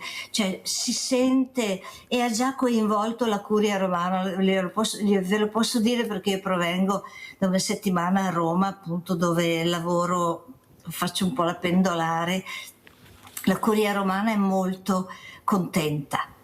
Cioè, e quindi lui ha saputo già coinvolgere e quindi penso che in questo continuerà appunto quest'opera di vicinanza e di efficienza anche della Chiesa, che si propone di non essere solo a parole, proclamazioni, ma si propone proprio concretamente. Faccio un esempio: nelle chiese locali voi parlavate di occupazione di spazi liberi, e già da un pezzo l'ha iniziato, sollecitato Francesco, e i vescovi l'hanno recepito. Io sono vicentina e vedo nella mia diocesi proprio l'invito, la sollecitudine del vescovo di occupare gli spazi che rimangono liberi, tipo le canoniche libere. Qui vicino c'è un convento che era dei francescani, era del comune, ma abitavano i francescani da secoli, e lui adesso sta facendo costruire la Curia con i fondi della Curia, sta facendo costruire proprio una struttura di piccoli appartamenti per famiglie che hanno difficoltà economiche e che non ce la fanno a pagare l'affitto, oppure per accettare le persone sole, tipo i divorziati, i separati, che fanno fatica a sopravvivere appunto con tutte le spese di una persona che poi deve anche mantenere appunto i figli fino all'età maggiore. E questo ha sollecitato i conventi, le parrocchie ad occupare gli spazi ed offrirli appunto alle persone che hanno bisogno di... Papa Francesco diceva anche aprite le chiese, si ricorda? Sì, ecco, io sì, mi sì, ricordo questa frase che mi è rimasta veramente, però molti preti facevano fatica perché i paesani hanno paura del diverso, perché bisogna anche qua iniziare a capire che dobbiamo cercare di parlarne, di aiutarci, di fare rete, ecco, di supportare le fragilità, perché sono persone fragili. Io ho un banco solidale, dicevo prima del 2010, l'unico banco alimentare in Italia all'interno di un ente pubblico che è la provincia, e qualcuno se potesse farmi fuori lo farebbe, Suor Albarosa, glielo dico chiaramente, perché ancora il diverso fa paura, il diverso deve essere emarginato. E invece io non ho mai chiamato le forze dell'ordine in tanti anni, non è mai successo niente, non c'è una carta fuori quando si chiude questo emporio solidale, non ci sono schiamazzi, non c'è niente, perché bisogna sapere anche integrare. E come si fa? Con l'ascolto, con le regole. Ecco, io ti do, ma tu mi devi dare, ti devi comportare bene. E devo dire la verità, Suor Albarosa, che ho una soddisfazione. Molti anziani vengo aiutati da queste figure più giovani, che sono persone appunto di altre, che vengono da altri paesi ma che sono italiane. Io vorrei capire cosa vuol dire italiano per qualcuno, cittadinanza italiana, anzi fra poco ci sarà questo anche referendum, vedremo come andrà a finire. perché sono persone per bene. Ecco, io sono veramente stanca di sentire che sono tutti delinquenti, stupratori, spacciatori. No, l'ha detto anche l'ingegnere, io ho degli egiziani, ho accolto e si sono comportati bene. Le mele marce ci sono dappertutto, non hanno colore, ci sono e basta. L'importante è capire dove vuoi parare. Qua, ingegnere, le invito e le chiedo veramente di fare rete, di cercare di dare dignità a queste persone, di cercarle di integrare. Va bene, non sanno l'italiano, ma abbiamo tantissimi mediatori che possono fare questo. Inserirli nel lavoro vuol dire dare dignità, dare una casa, non trattarli come abbiamo visto in certe situazioni, lei lo sa, questi cantieri anche non si sa, ne abbiamo visto anche uno di molto noto che è crollato e chi lavorava all'interno di questo cantiere. Cos'è la sicurezza per lei, ingegnere? La sicurezza è una priorità, è sicuramente un punto di arrivo, ma è anche un caposaldo da dove partire nell'organizzazione e gestione di tutte le attività nei cantieri. Sì, oggi non si può più pensare di morire o di farsi male durante il lavoro, però quindi è importante la formazione, è importante combattere il lavoro anche, come si dice, nero, perché è sinonimo di pericolo, senza nessuna regola di prevenzione e di sicurezza. Quindi insomma, è fondamentale che ci sia. Lei rappresenta un ruolo molto importante. Sì, noi come associazione formiamo più di 2000 lavoratori all'anno, abbiamo la scuola edile, diamo dei servizi anche di consulenza a tutti agli associati, facciamo più o meno circa 200-300 visite nei cantieri, come sono svolti da tecnici professionisti. Hanno la funzione così di consulenza alle imprese, verificando l'attuazione di tutte le norme di sicurezza e di igiene. Più o meno quello che fa la Spisal, però senza dopo sanzionare l'impresario. Quindi cerchiamo di combattere, appunto, di portare maggiore sicurezza principalmente con la formazione e con il monitoraggio, col controllo dell'applicazione delle norme. Grazie, veramente grazie all'ingegnere Ottaviano De Biasi, presidente dei costruttori ANCI di Treviso e Rovigo. Suora Albarosa, come ci saluta? Io vi saluto con un augurio di continuare, Mirella, con questo anche entusiasmo, competenza e anche con questa bella grinta che mi piace, di poter affrontare gli argomenti con schiettezza, senza tanti giri di parole, E allora l'augurio a Mirella e ai collaboratori e l'augurio anche, mi rifaccio alle parole di Papa Francesco, di non perdere la speranza. E l'hanno dedicato a questo. Guardando il mondo attorno sembra proprio che ci crolli addosso tutto. E invece la speranza veramente è una cosa, è un germe dentro al cuore, dentro all'anima, e c'è anche qualcuno sopra di noi che ci dà una mano, ecco. Sì, quindi grazie. veramente di non perderla, di avere sempre... Mi chiedono dalla regia proprio di chiudere, non ho più tempo, la ringrazio, grazie Sora Albarosa, Ines Bassani di essere stata con noi, si occupa di cause dei santi, chissà cosa succederà, grazie veramente anche all'ingegnere Ottaviano De Biasi e adesso andiamo a pranzo con la proposta di Mirella.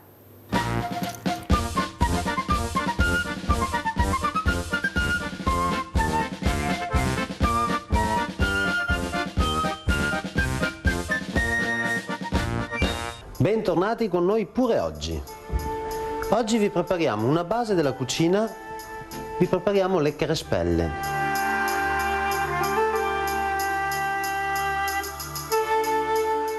Le crespelle che poi potremmo variare come farcitura a seconda del nostro umore. Potremmo usare degli asparagi, delle zucche, dei pomodorini, dei funghi impastati con della ricotta, insomma la farcitura sarà a nostra discrezione. Intanto iniziamo a preparare l'impasto per le crespelle. Prendiamo le nostre uova, le rompiamo in una bacinellina e alle nostre uova aggiungeremo della farina e del latte. Mi raccomando, rispettate le dosi che vi vengono date dalla nostra maschera, perché con quelle sono sicuro che riuscirete a fare delle buone crespelle. Allora, le uova, la farina, rimestoliamo un attimino il tutto insieme, dopodiché quando si è formato un impasto abbastanza denso andiamo a diluirlo con il latte che ci siamo preparati nella nostra caraffina.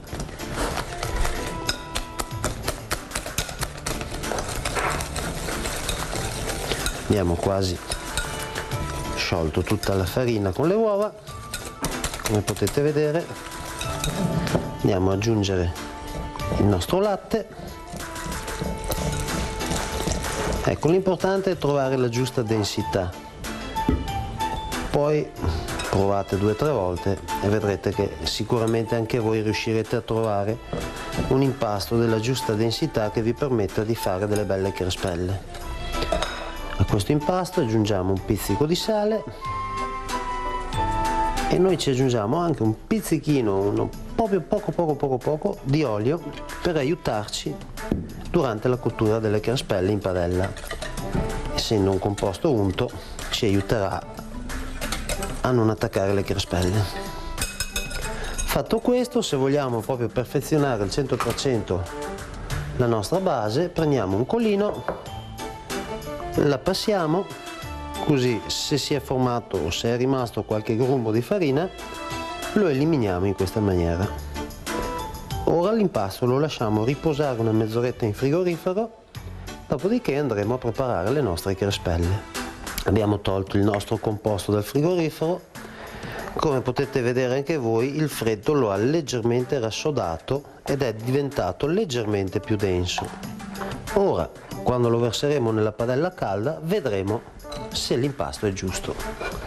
Quindi prendiamo la nostra padellina, la sporchiamo con pizzichino di burro, proprio una lacrima, dopodiché versiamo un bel mestolo di salsa e la facciamo girare immediatamente in modo da formare la nostra crespella.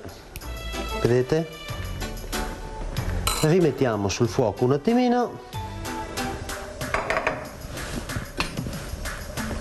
e attendiamo un attimo per girarla. Ecco, nella parte inferiore della crespella si è rassodata, la giriamo 20 secondi dopo averla girata, possiamo tranquillamente toglierla e la versiamo su un piano a raffreddare. Ne prepariamo alcune altre e poi dopo insieme andiamo a farcirle e poi andremo a gustarcele. Ecco, allora abbiamo le nostre crespelle che nel frattempo si sono leggermente raffreddate ed ora andiamo a comporne una. Noi useremo questo ripieno che è formato da un po' di besciamella, dei funghi misto bosco e un po' di zucca.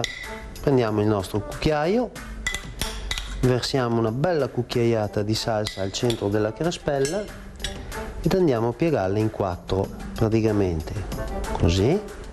Con l'aiuto di una mano premiamo leggermente un po' di più al centro, vedete che abbiamo creato un incavo al centro, la ripieghiamo nuovamente in questa maniera ed avendo premuto di più al centro non l'abbiamo rotta.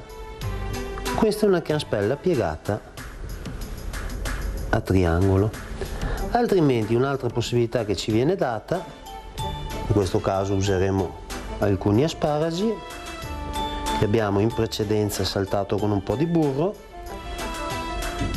possiamo chiuderla a fagottino Quindi andiamo a chiudere il primo lembo, pieghiamo i due lati, la richiudiamo nuovamente e con l'aiuto delle dita andiamo a creare un fagottino, come potete vedere, eppure questo poi verrà passato in forno a gratinare.